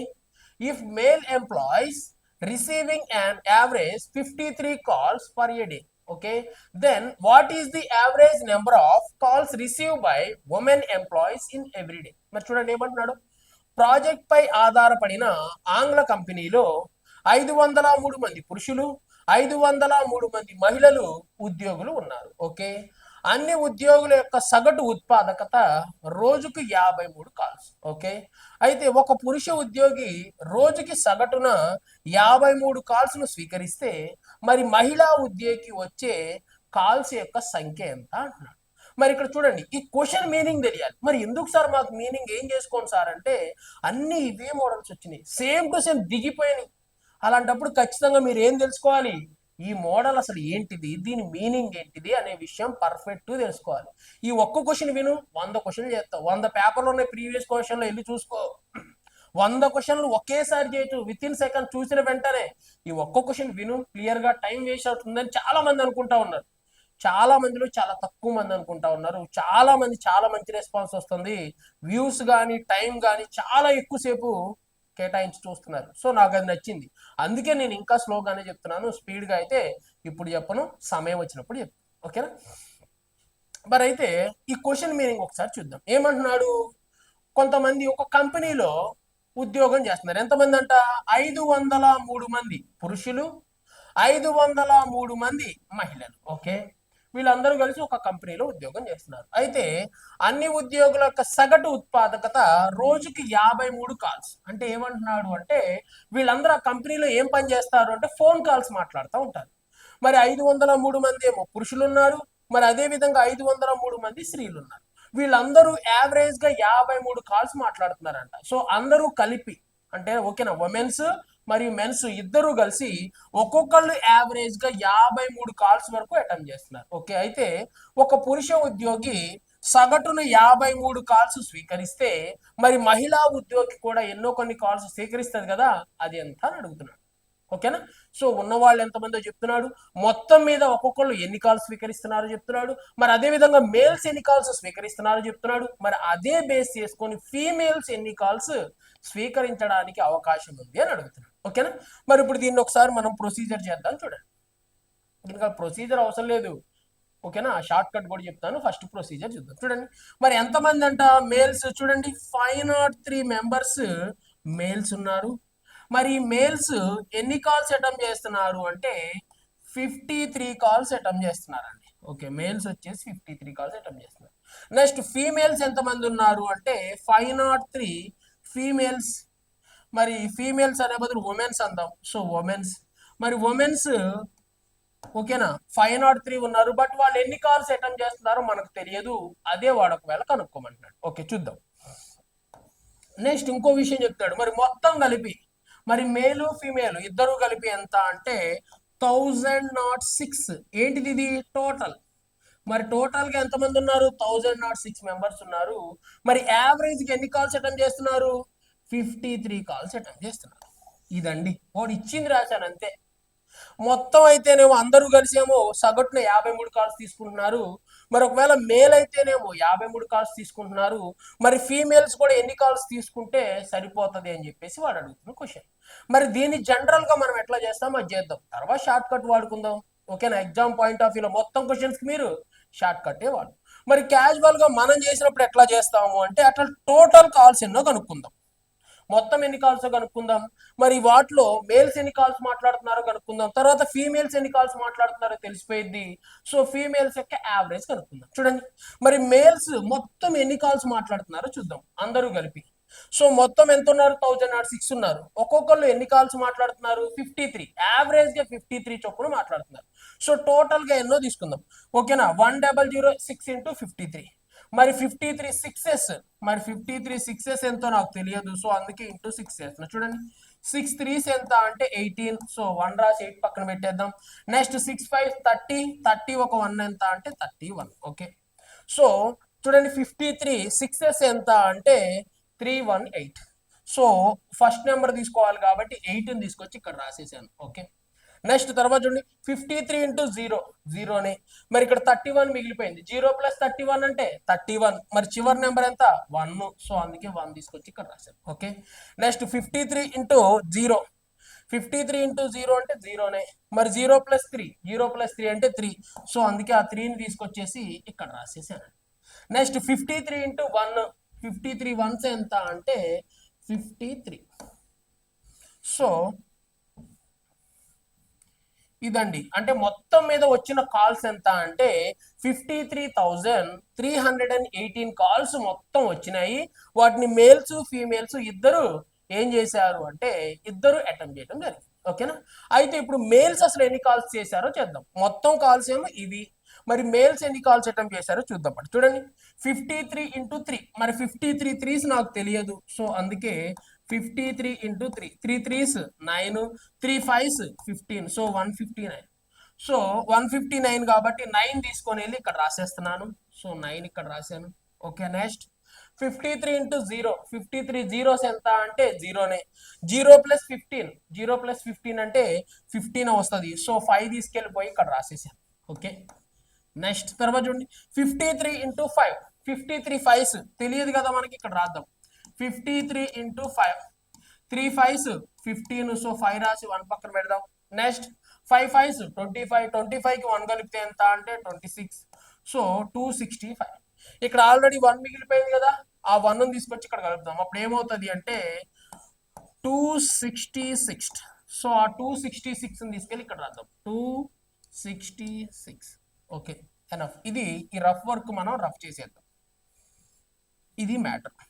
అంటే మొత్తం ఒక విషయం చూడండి, మొత్తం 53,318 కాల్స్ వస్తే దాంట్లో మేల్స్ వచ్చేసి 26,659 కాల్స్ రిసీవ్ చేసుకున్నారు. మరి మొత్తం 53,000లో వాళ్ళు 26,000 రిసీవ్ చేసుకుంటే మిగిలినవి కన్ఫామ్ గా ఉమెన్సే రిసీవ్ చేసుకొని ఉంటారు. సో ఉమెన్స్ అసలు ఎన్ని కాల్స్ రిసీవ్ చేశారో ఒక్కసారి మనం చూద్దాం. మరి నాకు కావాల్సింది ఉమెన్స్ యొక్క కాల్స్. మరి ఇది బిగ్ నెంబర్ కాబట్టి దీంట్లోంచి తీసేద్దాం. మరి 8 లోంచి 9 పోతుందా? పోదు, అప్పు తీసుకుందాం. సో 18 లోంచి 9 పోతే ఎంత అంటే 9. ఓకే, నెక్స్ట్ ఇక్కడ ఎంత ఉంటుంది? ఏం లేకపోతే ఈ 1 అటు వెళ్ళిపోయింది కదా, సో ఇక్కడ 0 ఉంటుంది. మరి 0 నుంచి 5 పోతుందా? పోదు, వెంటనే అప్పు తీసుకుందాం. అప్పుడు 10 లో నుంచి 5 పోతే ఎంత? 5. ఓకే, నెక్స్ట్ ఇక్కడ ఎంత ఉంటుంది? 1 అప్పు ఇచ్చాం కదా, ఇక్కడ 2. మరి 2 లో 6 పోతుందా? పోదు, మళ్ళీ అప్పు తీసుకుందాం. 12, 12 నుంచి 6 పోతే ఎంత? 6. ఓకే, నెక్స్ట్ ఇక్కడ ఎంత ఉంటుంది? మళ్ళీ 2నే ఉంటుంది, ఎందుకంటే వీడికి అప్పు ఇచ్చాడు కదా. మరి ఇక్కడ 12, 12 నుంచి 6 పోతే మళ్ళీ ఎంత? 6. ఓకే, మరి ఇక్కడ ఆల్రెడీ ఒకటి ఇచ్చాము కాబట్టి 4 ఉంటుంది. 4 లోంచి 2 పోతే ఎంత? 2. చూడండి, మరి వీళ్ళు కూడా ఎన్ని కాల్స్ అటెంప్ట్ చేసుకుంటున్నారు అంటే 26,659 కాల్స్ వీళ్ళు కూడా అటెంప్ట్ చేస్తున్నారు. మరి యావరేజ్ కావాలి, మరి చూద్దాం. యావరేజ్ కావాలి అంటే మొత్తం కాల్స్, మరి టోటల్ గా వాళ్ళు మాట్లాడిన కాల్స్ ఇక్కడ రాద్దాం. మరి టోటల్ గా వాళ్ళు మాట్లాడింది ఎంత అంటే 26,659 కాల్స్ అనేవి లేడీస్ అంటే ఉమెన్స్ మాట్లాడారు. మరి యావరేజ్ కావాలి కదా, so total calls by women's ఎంతమంది ఉన్నారు చూడండి, ఇక్కడ ఇచ్చాడు 503. సో 503 మెంబర్స్ ఉన్నారు కాబట్టి 503తో కట్ చేద్దాం. మరి 503 దీంట్లో ఎన్ని టైమ్స్ పోతుంది అంటే జస్ట్ 53 టైమ్స్ పోతుంది. ఎవరికన్నా డౌట్ ఉంటే మెల్లగా కట్ చేసుకుంటా కూర్చోవచ్చు. ఓకేనా, కట్ చేస్తే ఆన్సర్ వచ్చింది. సో దీన్ని బట్టేసి దీని యావరేజ్ ఎంత అని తెలుస్తుంది అంటే యావరేజ్ కాల్స్ ఎంత అండి 53. మరి ఎక్కడుంది సార్ 53 అంటే ఎక్కడుంది? ఆప్షన్ డిలో ఉంది కాబట్టి డీని ఆన్సర్గా చూస్ చేసుకోండి. చూడండి మరి దీనికోసం మనం ఎంత టైం వేస్ట్ చేసాం. మరి ఇదంతా ప్రొసీజర్ మనం చేస్తామా ఎగ్జామ్ పాయింట్ ఆఫ్ వ్యూ? అసలు వీటిని ఇంటూ చేయడానికే మనకి ఎంత టైం పట్టింది, కట్ చేయడానికి ఎంత టైం పడుతుంది. మరి అలాంటి వాడికి జాబ్ ఇవ్వాలా, లేకపోతే దాని కాన్సెప్ట్ తెలుసుకొని దాని గురించి పర్ఫెక్ట్గా ప్రిపేర్ అయిపోయి ఆన్ ది స్పాట్ సెకండ్స్లో ఆన్సర్ చేసేవాడికి జాబ్ ఇవ్వాలా అనేది మీరే డిసైడ్ చేయండి. మరి ఇప్పుడు దీనికి షార్ట్ కట్ చూద్దాం. మరి ఇప్పుడు ఇందాక ఒక విషయం చెప్తున్నాడు, ఏమని చూడండి. మరి మేల్స్ ప్లస్ ఫీమేల్స్ వాళ్ళు ఎంతమంది ఉన్నారు? ఇద్దరు ఈక్వల్గా ఉన్నారు. ఓకేనా, మరి మేల్స్ ప్లస్ ఫీమేల్స్ మొత్తంగా ఎన్ని కాల్స్ మాట్లాడుతున్నారు? 53 కాల్స్. నెక్స్ట్ తర్వాత ఏమైపోయారు అంటే ఫీమేల్, ఓకే ఉమెన్ అందాం. ఇందాక అక్కడ ఉమెన్ అన్నాం కదా, సో ఇక్కడ కూడా ఉమెన్ అందాం, లేకపోతే కొంతమంది కన్ఫ్యూజ్ అవుతారు. నెక్స్ట్ తర్వాత ఏమంటున్నాడు అంటే మెన్, సో మెన్స్. సో వీళ్ళు ఎన్ని కాల్స్ మాట్లాడుతున్నారు? 53 కాల్సే మాట్లాడుతున్నారు. సో వాడు అడుగుతుంది ఏంటి అంటే ఉమెన్స్ ఎన్ని కాల్స్ మాట్లాడుతున్నారు అనేది వాడు అడుగుతున్న క్వశ్చన్. ఓకేనా, మరి ఇక్కడ మనం ఒక విషయాన్ని కరెక్ట్గా అబ్జర్వ్ చేయండి. మరి మెన్ ప్లస్ ఉమెన్, ఓకేనా, పురుషులు మరియు స్త్రీలు కలిపి మొత్తం 53 కాల్స్ మాట్లాడుతున్నారు. ఓకేనా, తర్వాత మనం ఎవరిని తీసేసాము? ఉమెన్స్ ని రిమూవ్ చేసేసాము అనుకోండి. ఉమెన్స్ ని రిమూవ్ చేసేస్తే మరి మేల్స్ ఎన్ని కాల్స్ మాట్లాడుతున్నారు? 53 కాల్సే మాట్లాడుతున్నారు. ఒక విషయం క్లియర్గా అబ్జర్వ్ చేయాలి. చూడండి ఇక్కడ ఉమెన్స్ మరియు పురుషులు మరియు స్త్రీలు ఉన్నారు. ఇద్దరు కలిపి ఎన్ని కాల్స్ మాట్లాడుతున్నారు? 53 కాల్స్ మాట్లాడుతున్నారు. సో ఓన్లీ పురుషులు మాత్రమే ఎన్ని కాల్స్ మాట్లాడుతున్నారు? 53 కాల్సే మాట్లాడుతున్నారు అని ఎలా తెలిసింది? మనం ఏం చేసేసాము? మహిళలను తీసి పక్కన పెట్టేశాం. మరి మహిళలను తీసి పక్కన పెట్టేశాం కాబట్టి చూడండి మొత్తం వీళ్ళిద్దరూ కలిసి మాట్లాడేవి 53 కాల్స్. ఒక నెంబర్ని తీసేసాం, ఆ తీసేసిన వాళ్ళే ఉమెన్స్. ఉమెన్స్ ని తీసేసిన తరువాత కూడా మెన్స్ యొక్క యావరేజ్ ఎలా ఉంది అంటే మారలేదు. అవునా కాదా? ఇక్కడ చూడండి నేను ఏం చేశాను అంటే ఇక్కడ నుంచి ఉమెన్స్ ని తీసేశాను. మరి ఉమెన్స్ ని తీసేసిన తరువాత కూడా వాళ్ళ యొక్క యావరేజ్ చేంజ్ కావట్లేదు అంటే వాళ్ళు ఖచ్చితంగా దేనికి ఈక్వల్ అయి ఉంటారు అంటే యావరేజ్ కి ఈక్వల్ అయి ఉంటారు. సో దీన్ని బట్టేసి ఉమెన్స్ ఆన్సర్ ఎంత అని చెప్పొచ్చు అండి? 53 సెకండ్స్ లో చెప్పొచ్చు. అవునా కదా? ఇందాక నెంబర్ రిమూవ్ చేశాను. ఏ నెంబర్ రిమూవ్ చేశాను? 8. మరి 8 అనే నెంబర్ని రిమూవ్ చేస్తే మిగిలిన నెంబర్స్ యొక్క యావరేజ్ ఎలా ఉంది? అలానే ఉంది. అప్పుడు నేను ఏం చెప్పాను అంటే రిమూవ్ అయిపోయిన నెంబర్ ఖచ్చితంగా దేనికి ఈక్వల్? యావరేజ్కి ఈక్వల్. కాబట్టి యావరేజ్లో ఎలాంటి చేంజ్ లేదు. ఒకవేళ ఏదైనా ఒక పర్సన్ వచ్చి జాయిన్ అయినప్పుడు ఒక విషయం చెప్పాను, ఏమని? ఒక పర్సన్ జాయిన్ అయినప్పుడు కూడా యావరేజ్ మారట్లేదు అంటే ఆ జాయిన్ అయిన పర్సన్ దేనికి ఈక్వల్ అయి ఉంటాడు? యావరేజ్కి ఈక్వల్ అయి ఉంటాడు. మరి ఇక్కడ కూడా మనం చూస్తే వీళ్ళిద్దరిని కలిపి చూసినప్పుడు ఏమో యావరేజ్ 53 ఉంది. మరి ఒక పర్సన్ వెళ్ళిపోయిన తర్వాత ఒక పర్సన్ ఉన్నప్పుడు వాళ్ళ యావరేజ్ కూడా 53నే ఉంది. ఒక పర్సన్ లీవ్ అయిపోయిన తర్వాత కూడా యావరేజ్ మారలేదు అంటే వెళ్ళిపోయిన పర్సన్ దేనికి ఈక్వల్ అయి ఉంటారు? ఖచ్చితంగా యావరేజ్కి ఈక్వల్ అయి ఉంటారు. సో దాన్ని బేస్ చేసుకొని మనం విత్ ఇన్ సెకండ్స్లో ఏం ఆన్సర్ చెప్పొచ్చండి? 53 ఆన్సర్గా చెప్పొచ్చు. వెళ్ళి మీరు చెక్ చేయండి, ఇలానే చెక్ చేయండి. ఈచ్ అండ్ ఎవ్రీ క్వశ్చన్కి ఆన్సర్ వస్తుంది. అంతేగాని టైం అనేది అస్సలుకే వేస్ట్ చేసుకోవద్దు. ఓకేనా? సో ఫస్ట్ కాన్సెప్ట్ తెలియాలి, తర్వాత ఈ ప్రొసీజర్ తెలియాలి, తర్వాత ఈ షార్ట్ కట్ తెలియాలి. మరి దీన్ని ఈచ్ అండ్ ఎవ్రీ అన్ని మోడల్స్కి కూడా యూజ్ చేసుకొని విత్ ఇన్ సెకండ్స్లో ఆన్సర్ ఇవ్వచ్చు. మరి ఈ మోడల్ 100 పేపర్లు ఉన్నాయి మీ దగ్గర, 100 క్వశ్చన్లు ఉన్నాయి. 100 క్వశ్చన్లకి మీరు కళ్ళతో చూసి ఆన్సర్ చెప్పగలుగుతున్నారో లేదో చెయ్యండి. ఓకేనా? నెక్స్ట్ క్వశ్చన్ చూద్దామండి. నెక్స్ట్ క్వశ్చన్ నెంబర్ 9 చూద్దాం. మరి క్వశ్చన్ నెంబర్ 9 అసలు ఏమంటున్నాడో ఒకసారి అయితే చూద్దామండి. చూడండి ఏమంటున్నాడు, the average weight of 93 notebooks keep in a box is 9.3 kgs. Okay, keeping one notebook in a box and it is average weight of 9.4 kgs. Get it? Okay, find the lot of new notebooks. చూడండి ఏమంటున్నాడు, ఒక పెట్టెలో ఉంచిన 93 note బుక్కుల యొక్క సగటు బరువు 93 కిలోలు, 9.3 కిలోలు. ఓకే, ఒక నోట్బుక్ను పెట్టెలో ఉంచడం వల్ల దాని యొక్క సగటు బరువు 9.4 కిలోలు అయినది. అయిన కొత్త నోట్బుక్ యొక్క బరువు ఎంత అని అడుగుతున్నాడు. మరి చూడండి, దీనికోసం మనం ప్రొసీజర్ చేస్తాం. ప్రొసీజర్ చేయరు చాలా మంది, ఈ రెండింటిని కలిపేస్తారు. 3 ఒక 4, 3కి 4 కలిపితే 7, పాయింట్కి పాయింట్ 9, 9 ఎంత అండి 18. సో ఆన్సర్ ఏంటి 18.7. మరి ఎక్కడ ఉంది సార్ 18.7 అంటే ఆప్షన్ బిలో ఉంది.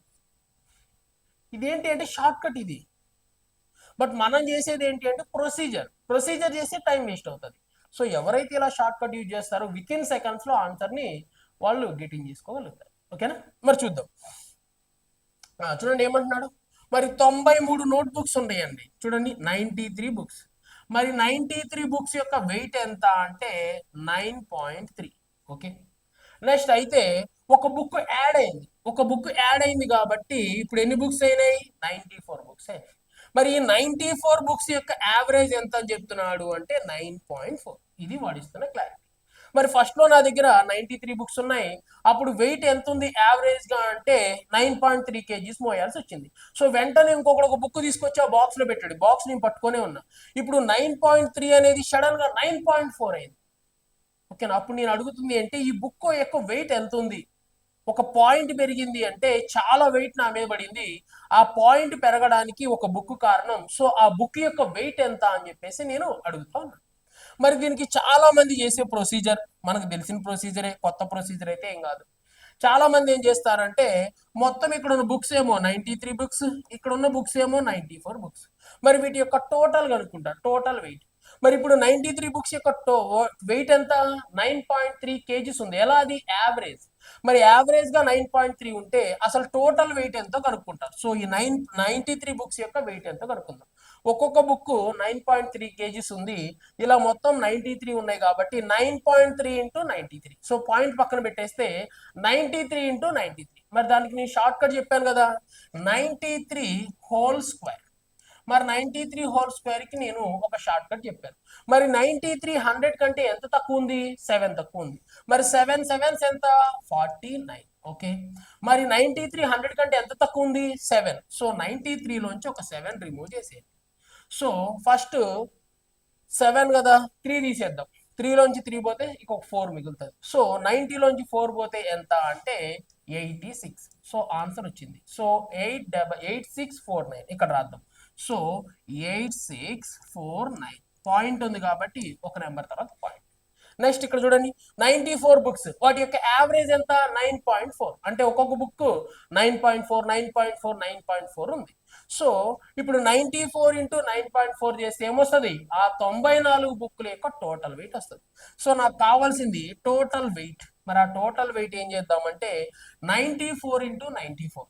మరి 94 హోల్ స్క్వేర్ కూడా నేను ఏం చెప్పాను అంటే షార్ట్ కట్ చెప్పాను. మరి ఇది మీకు ఐడియా ఉండాలి, ఐడియా లేకుండా ఇంటూ చేస్తా కూర్చుంటా అంటే టైం వేస్ట్. ఓకేనా, మరి చూడండి, మరి 94 అనేది 100 కంటే ఎంత తక్కువ ఉంది 6. 6 6s ఎంత 36. ఓకే, మరి 94 100 కంటే ఎంత తక్కువ ఉంది 6. సో దీంట్లోంచి 6 తీసేద్దాం. 94 లోంచి ఫస్ట్ 4 తీసేద్దాం, 4 తీసేస్తే 90, ఇంకో 2 తీసేయాలి కదా 2 కూడా తీసేద్దాం. ఎంత 88. మరి పాయింట్ కాబట్టి పాయింట్ చివరిలో పెట్టేసాను, ఇక్కడ రాద్దాం. సో ఎంత అంటే 88 3.6. ఓకే 3.6 అని చెప్పి తీసుకుందాం. ఓకేనా, ఇప్పుడు నాకు ఒక విషయం తెలిసిపోయింది ఏంటిది, ఇది 94 బుక్ యొక్క టోటల్ వెయిట్, మరి ఇది 93 బుక్ల యొక్క టోటల్ వెయిట్. మరి ఇక్కడ చూద్దాం, మరి ఇప్పుడు 94 బుక్ల యొక్క టోటల్ వెయిట్ లోంచి 93 బుక్ల యొక్క టోటల్ వెయిట్ తీసేస్తే ఏమొస్తుంది న్యూగా యాడ్ అయిన బుక్ యొక్క వెయిట్ వస్తుంది. మరి చూద్దాం, చూడండి అంతకుముందు 86 కిలోలు ఉండేది. సో 86 కిలోల ఓకే 864 కిలోలు ఉండేది. మరి ఇప్పుడు సడన్ గా ఏమైంది 883 కిలోలు అయింది. మరి ఎందుకు అంత వెయిట్ పెరిగింది అంటే ఇక్కడ ఏం చేశాను ఒక బుక్ ని యాడ్ చేశాను. సో నేను కనుక్కోబోతుంది కూడా new book. So new book యొక్క వెయిట్ ఎంత అనేది నాకు కావాలి. ఓకేనా, సో అంతకు ముందేమో ఎంత ఉండేది 864 కిలోలే ఉండేది, ఇప్పుడు సడన్ గా 883 కిలోలు అయింది. సో అంత వెయిట్ పెరిగింది. ఎందుకు పెరిగింది ఒక బుక్ యాడ్ అవడం వల్ల. సో ఆ బుక్ వెయిటే కనుక్కుందాం. సో వీటిలో బిగ్ నెంబర్ ఏది ఇది. సో దీంట్లోంచి తీసేద్దాం. మరి 6 లోంచి 9 పోతుందా పోదు. సో అప్పు తీసుకుందాం, ఇక్కడ నుంచి అప్పు తీసుకుంటే 16. మరి 16 లోంచి ఒక 9 తీసేస్తే ఎంత అంటే 7. సో పాయింట్కి పాయింట్. మరి ఇక్కడ ఏమన్నా ఉందా అంటే చూడండి, ఇక్కడ ఇక్కడ ఆల్రెడీ ఒకటి ఇచ్చేసాం కదా, ఇక్కడ ఎంత ఉంది 2 ఉంది. మరి 2 నుంచి 4 పోతుందా, పోదు. సో మళ్ళీ ఇక్కడ నుంచి అప్పు తీసుకుందాం. సో ఏమవుతుంది, 12 అవుతుంది. మరి 12 లో నుంచి మనం ఏం తీసేయాలి, 4 తీసేయాలి. ఓకేనా, 12 లో నుంచి 4 తీసేస్తే ఎంత అంటే 8. సో 8కి 8. నెక్స్ట్ ఇక్కడ చూద్దాం. ఇప్పుడు ఇక్కడ ఎంత ఉంటుంది, ఒక నెంబర్ అటు ఇచ్చేసాం కాబట్టి 6. మరి 6 లోంచి 6 కాదు 7 లోంచి 6 పోతే ఎంత, 1. ఓకే, నెక్స్ట్ ఇక్కడ 8 లోంచి 8 పోతే ఎంత, 0నే కాబట్టి రాయాల్సిన పని లేదు. అంటే ఆ న్యూ నోట్బుక్ యొక్క వెయిట్ ఎంత అంటే 18.7. చూడండి, ఇంత ప్రొసీజర్ చేయాలా, మనం స్క్వేర్లోకి వెళ్ళి పవర్స్లోకి వెళ్ళి ఇవన్నీ చేసి మనం ఒక ఆన్సర్ని తెచ్చాం. ఎంత టైం పట్టిందో చూడండి. నేను ఎక్స్ప్లెయిన్ చేస్తేనే 8 మినిట్స్ 9 మినిట్స్ బట్టి ఉంటుంది. మీరు ఒకవేళ ఇంకా స్పీడ్గా చేసినా కానీ మినిమం 2 మినిట్స్ పడుతుంది. మరి మనకిచ్చే టైం ఎంత, చాలా తక్కువ సమయం, అవునా కదా? మరి అంత తక్కువ సమయంలో మనం ఒక జాబ్ని సాధించాలి అంటే మనం ఎంత కాన్ఫిడెన్స్గా ఉండాలి. ఈచ్ అండ్ ఎవ్రీ మోడల్ ఒకసారి మీరు చూసి ఉండాలండి. ఒక్కసారి కూడా మీరు మోడల్ చూడకుండా ఒక క్వశ్చన్ని మీరు ఇట్లా పెన్ను పెడుతున్నారు అంటే మీ టైం వేస్ట్ అవుతున్నట్టే. ఇలాంటి మోడల్ మీరు ఎప్పుడైనా చూసారా, చూస్తే టచ్ చేయండి, చూడకపోతే టచ్ చేయొద్దు, ఆ క్వశ్చన్ వదిలేయండి, చివరిలో చూసుకుందాం. మీరు కొత్తగా వస్తున్న మోడల్ మీరు ఎందుకు టచ్ చేస్తున్నారు, మీరు చూడలేదు, ఓకేనా, మీకు తెలియదు ఆ క్వశ్చన్. అలాంటప్పుడు ఆ క్వశ్చన్ మీరు ఎందుకు టచ్ చేసి ఎందుకు టైం వేస్ట్ చేసుకోవాలి, వాటిని పక్కన పెట్టేసేసి మిగిలిన క్వశ్చన్స్ చూడండి, అప్పుడు చివరిలో వాటి గురించి ఆలోచిద్దాం. ఓకేనా, చూద్దాం. ఇదేంటి అంటే ప్రొసీజర్. లేదు సార్ నాకు షార్ట్ కట్ కావాలంటే షార్ట్ కట్ ఉంది, బట్ ఆ షార్ట్ కట్కి ఎలాంటి రీజన్ ఉండదు. చూడండి ఎలాగో, చూడండి 93 బుక్స్. మరి 93 బుక్స్ యొక్క వెయిట్ ఎంత అంటే 9.3. Next 94 books. మరి 94 బుక్స్ యొక్క వెయిట్ ఎంత అంటే 9.4 kgs. ఇప్పుడు మనకు కావాల్సింది ఏంటి అంటే యాడ్ అయిన బుక్ వెయిట్ కావాలి. మరి దానికోసం ఒక షార్ట్ కట్ ఉంది చూడండి. మరి వీటి మధ్య గ్యాప్ 1. మరి 9.3కి 9.4కి గ్యాప్ ఎంత అంటే 0.1. ఇప్పుడు ఏం చేయాలంటే వీటిని వీటితో ఇంటూ చేస్తే డైరెక్ట్ గా ఆన్సర్ వస్తుంది. This is short cut. మరి దీన్ని షార్ట్ కట్ గా మనం మాట్లాడుకుంటాం. 1 ఇంటూ 9.3, 1 ఇంటూ 9.3 అంటే 9.3. Okay, next 0.1 into 94. మరి 0.1 ఇంటూ 94 అంటే ఏమొస్తుంది అంటే 9.4 వస్తుంది. సో ఈ రెండింటిని యాడ్ చేస్తే ఏమొస్తుంది అంటే 18.7. సో మన ఆన్సర్ వస్తుంది. మరి కొంతమందికి ఒక డౌట్ వస్తుంది, సార్ 1ని ఇటు తీసుకెళ్లారు, మేము ఇటు తీసుకెళ్తే ఆన్సర్ వచ్చిద్దా? కన్ఫ్యూజన్లో మాకు తెలియదు కదా. మరి ప్రతిసారి పైన నెంబర్ ఇటు కింద నెంబర్ ఇటు తీసుకెళ్లాలంటే మీ ఇష్టం అండి, ఎటు తీసుకెళ్ళినా ఆన్సర్ వస్తుంది. ఫర్ సపోజ్ ఎవరైనా సరే పైకి తీసుకెళ్లకుండా కిందకి తీసుకెళ్లారు, 1 ఇంటూ 9.4 ఎంత వస్తుంది, 9.4 వస్తుంది. నెక్స్ట్ 0.1ని మనం ఈ కిందకి తీసుకెళ్లకుండా పైకి తీసుకెళ్లారు అనుకోండి. ఓకే, పైకి తీసుకుని వెళ్ళి ఇక్కడ కదా, చూడండి పైకి తీసుకెళ్లారు 0.1 ఇంటూ 93. మరి 0.1 ఇంటూ 93 అంటే 9.3. సో ఇక్కడ 9.3 కలుపుతామండి. చూడండి మొత్తం కలిపితే ఎంత వచ్చింది అంటే 18.7. ఓకేనా, సో అలా చేసిన 18.7, ఇలా చేసిన 18.7. ఆన్సర్లో ఎలాంటి చేంజ్ అనేది ఉండదు. ఓకేనా, లేదు సార్ ఇదంతా కాకుండా ఇంకేదన్నా షార్ట్ కట్ ఉందా, ఇందాక మీరు రెండు కలిపి ఆన్సర్ చెప్పారు, అలా మేము చెప్పలేమా అంటే ఏం చేయాలంటే మైండ్ యూస్ చేయాలండి. ఎవరైతే మైండ్ యూస్ చేస్తారో వాళ్ళు మాత్రమే ఆన్సర్ చేయగలుగుతారు. చూడండి, మరి ఎందుకు సార్ ఇది చెప్తున్నా అంటే వెరీ వెరీ ఇంపార్టెంట్. ఈ మోడల్ లేకుండా అసలు మీకు క్వశ్చన్ పేపర్సే ఉండవు. చాలా ఏ ఎగ్జామ్స్ అయినా చూడండి. మరి టైం వేస్ట్ కాకుండా విత్ ఇన్ సెకండ్స్లో చేయాలంటే ఇవన్నీ మీరు తెలుసుకోవాలి. టైం వేస్ట్ అయినా పర్లేదు, మనం ఒకసారి తెలుసుకుందాం. చూడండి, మరి 93 బుక్స్ ఇక్కడ రాస్తున్నాం. మరి 93 బుక్స్ యొక్క వెయిట్ ఎంత అంటే 9.3. Okay, next 94 books. మరి 94 బుక్స్ యొక్క వెయిట్ ఎంత అంటే 9.4. అయితే వాడు అడుగుతుంది ఏంటి అంటే new book. So new book యొక్క వెయిట్ ఎంత అనేది క్వశ్చన్. మరి దీనికోసం ఇదంతా రాయాల్సిన అవసరం లేదు, ఇది మైండ్లో ఉంటుంది, ఇది మీకు ఎక్స్ప్లెయిన్ చేయాలి కాబట్టి రాశాను. మరి చూడండి ఒక విషయాన్ని అబ్జర్వ్ చేద్దాం. మరి ఇక్కడ 93 బుక్స్ యొక్క వెయిట్ 9.3నే ఉంది. సో ఒక పర్సన్ జాయిన్ అయ్యాడు లేదా ఒక బుక్ జాయిన్ అయింది. ఒక బుక్ జాయిన్ అయితే 94 బుక్స్ అయినాయి. ఒక బుక్ జాయిన్ అయిన వెంటనే యావరేజ్ ఏమైంది, పెరిగింది. ఒక పర్సన్ జాయిన్ అయినప్పుడు యావరేజ్ పెరిగింది అంటే జాయిన్ అయిన పర్సన్ యొక్క వెయిట్ యావరేజ్ కంటే ఎలా ఉన్నట్టు, ఎక్కువగా ఉన్నట్టు. చాలా ఎక్కువ వెయిట్ ఉన్న పర్సన్ వచ్చి జాయిన్ అయ్యాడు కాబట్టి సో దీని యొక్క వెయిట్ కూడా ఏమైంది, పెరిగింది. ఓకేనా. సో కన్ఫామ్ గా అతని యొక్క వెయిట్ యావరేజ్ కంటే ఎక్కువ ఉండాలి అండ్ 9.3 కంటే ఎక్కువ ఉండాలి. సో అందుకే అన్ని ఆప్షన్స్ ఏం చేశాడు, 9.3 కంటే ఎక్కువే ఇచ్చాడు. ఓకేనా. ఒకవేళ ఈజీ మెథడ్ అనుకో 9.3 కంటే ఎక్కువ ఉన్న ఆన్సర్ ఒకటే ఉంటది, వెంటనే మనం దాన్ని టిక్ చేసేవాళ్ళం. సో అలా ఇవ్వలేదు అంటే వాడు ఏం చేస్తున్నాడు అంటే మీరు ఖచ్చితంగా ప్రొసీజర్ చేయండి అని చెప్తున్నాడు. ఒక విషయం చూద్దాం. ఇప్పుడు 94 బుక్స్ యొక్క వెయిట్ ఎంత అంటే 9.4 కేజీస్. అంటే ఇప్పుడు ఈ 94 బుక్స్ లో న్యూ బుక్ ఉందా లేదా, ఉంది. అంటే న్యూ బుక్ యొక్క వెయిట్, ఇప్పుడు న్యూ బుక్ యొక్క వెయిట్ ఎంత ఉంది అంటే 9.4 కేజీస్ ఉంది. అంతే కదా. ఇక్కడ చూడండి 93 బుక్స్ యొక్క వెయిట్ 53. ఇప్పుడు 94 బుక్స్ యొక్క వెయిట్ 9.4 అంటే ప్రజెంట్. ఇప్పుడు ప్రజెంట్ ఈ 94 బుక్స్ ఏ బుక్ టచ్ చేసినా కానీ ఏమన్నారు, 9.4 నా యావరేజ్, 9.4 యావరేజ్ అని చెప్పుకుంటా ఉన్నారు. అంటే దీంట్లో ఉన్న న్యూ బుక్ యొక్క వెయిట్ కూడా ఎంత, 9.4 కేజీస్. అయితే ఒక విషయాన్ని ఆలోచిద్దాం. 9.4 కేజీసే ఉంది ఇక్కడ వరకు, ఓకే, ఐ విల్ అగ్రీ. మరి అయితే 9.4 కేజీస్ నిజమైన వెయిట్ దాన్ని కాదు. మరి నిజమైన వెయిట్ కాకపోయినా మరి 9.4 ఎందుకు చేంజ్ అయింది సార్ అంటే చూడండి, ఇక్కడ 93 మెంబర్స్ యొక్క వెయిట్ ఎంత ఉండాలి, 9.3నే ఉండాలి. మరి ఇప్పుడు 94 మెంబర్స్, మరి 94 మెంబర్స్ అంటే ఈ 93 మెంబర్స్ కూడా దీంట్లో ఉన్నారా లేరా, ఉన్నారు. మరి ప్రతి పర్సన్ కి ఎంత ఎక్స్ట్రా ఇచ్చాడో చూడండి. మరి ప్రతి పర్సన్ యొక్క వెయిట్ ఎంత పెరిగింది అంటే 0.1 అంటే దగ్గరగా 100 గ్రాములు పెరిగింది. మరి ప్రతి పర్సన్ 100 గ్రాములు పెరిగాడు, అవునా కాదా. అంటే ఇక్కడ ఉన్న 93 మంది కూడా ఏమయ్యారు, 93 ఉండాల్సిన వాళ్ళు 9.3 ఉండాల్సిన వాళ్ళు 9.4 అయ్యారు. అంటే ఈచ్ అండ్ ఎవ్రీ పర్సన్ ఎన్ని గ్రాములు పెరిగారు, 100 గ్రాములు పెరిగారు. ఈ 100 గ్రాములు పెరగడానికి ఎవరు కారణం, కొత్తగా జాయిన్ అయిన పర్సన్. అంటే కొత్తగా జాయిన్ అయిన పర్సన్ వెయిట్ ఎంతగా మార్చుకున్నాడు, 9.4 కిలోలుగానే మార్చుకున్నాడు.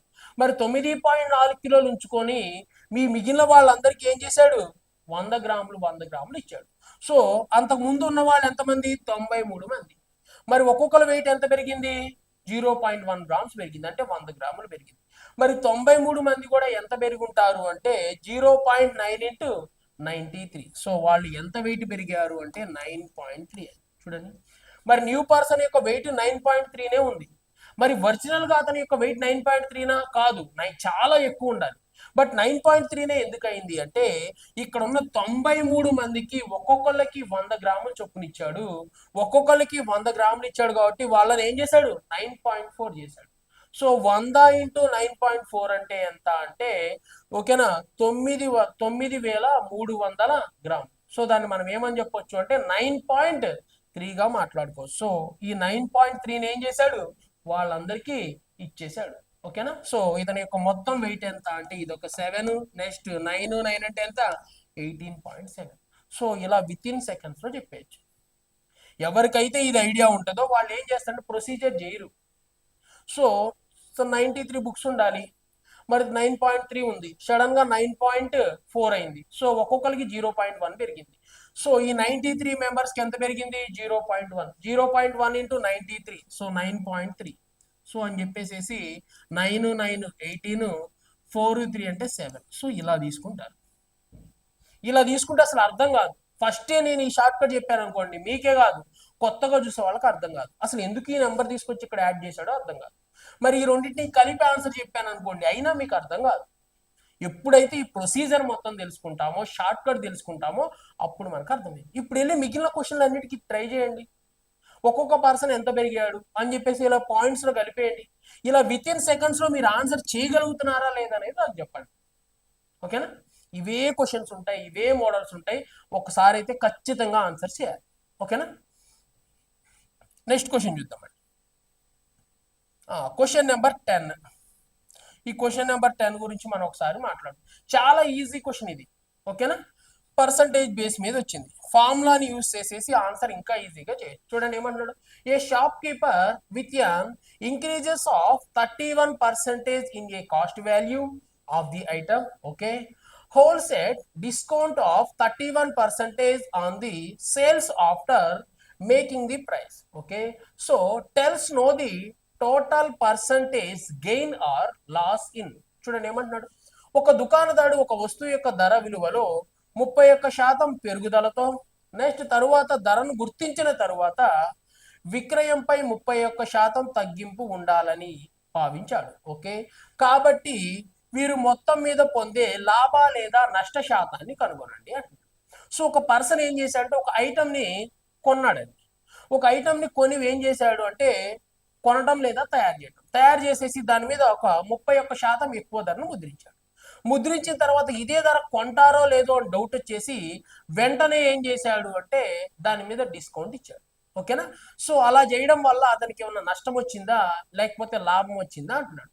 సో ఎప్పుడైనా ఐటమ్స్కి మొత్తం త్రీ ప్రైజెస్ ఉంటాయి. ఒకటి ఏంటి అంటే కాస్ట్ ప్రైస్, నెక్స్ట్ ఇంకోటి ఏంటి అంటే మార్కెట్ ప్రైస్, మరి ఇంకోటి ఏంటి అంటే సెల్లింగ్ ప్రైస్. ఇలా మొత్తం 3 ప్రైజెస్ ఉంటాయి.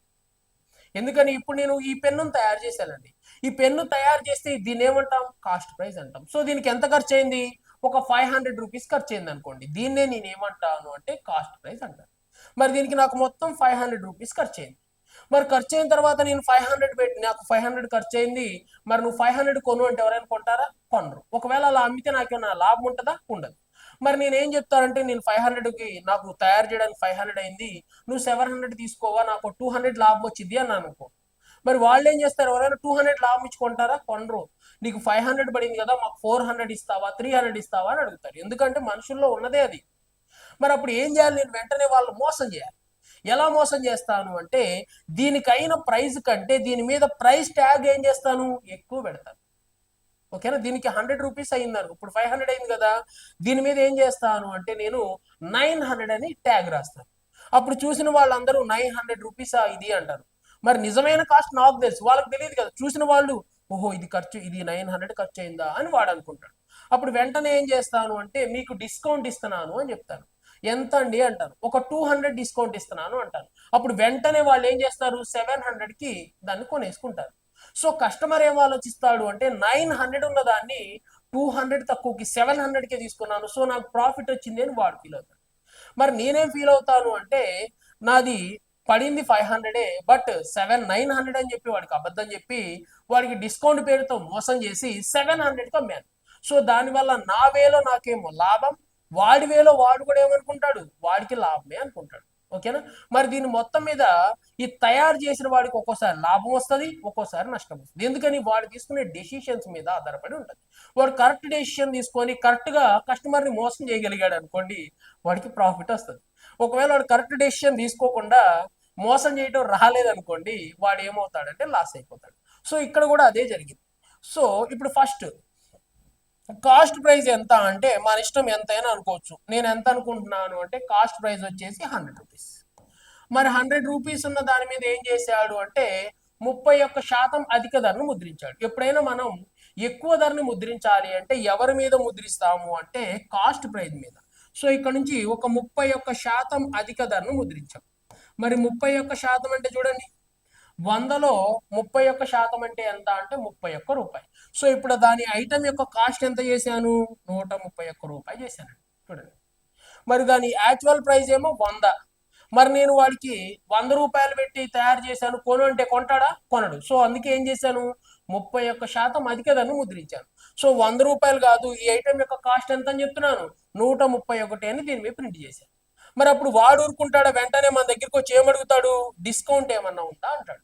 మరి డిస్కౌంట్ ఇవ్వాలి. మరి డిస్కౌంట్ ఎవరి మీద ఇస్తాం చూడండి, మార్కెట్ ప్రైస్ మీద నుంచి డిస్కౌంట్ ఇస్తాం. మరి డిస్కౌంట్ ఎంత ఇచ్చాను, 31% డిస్కౌంట్ ఇచ్చాను. మరి తెలియక ఎక్కువ డిస్కౌంట్ ఇచ్చాను. ఓకేనా, నేను పెంచింది 31, మరి వాడికి డిస్కౌంట్ ఇచ్చింది కూడా 31. సో దీనివల్ల నాకు కన్ఫామ్గా ఏమొస్తుంది, లాసే వస్తుంది. ఓకేనా, సో ఇప్పుడు డిస్కౌంట్ 31 ఇచ్చాను చూడండి. మరి 31% వాల్యూ ఎంతో ఒకసారి కనుక్కుంటే మనకు ఆన్సర్ అనేది వస్తుంది.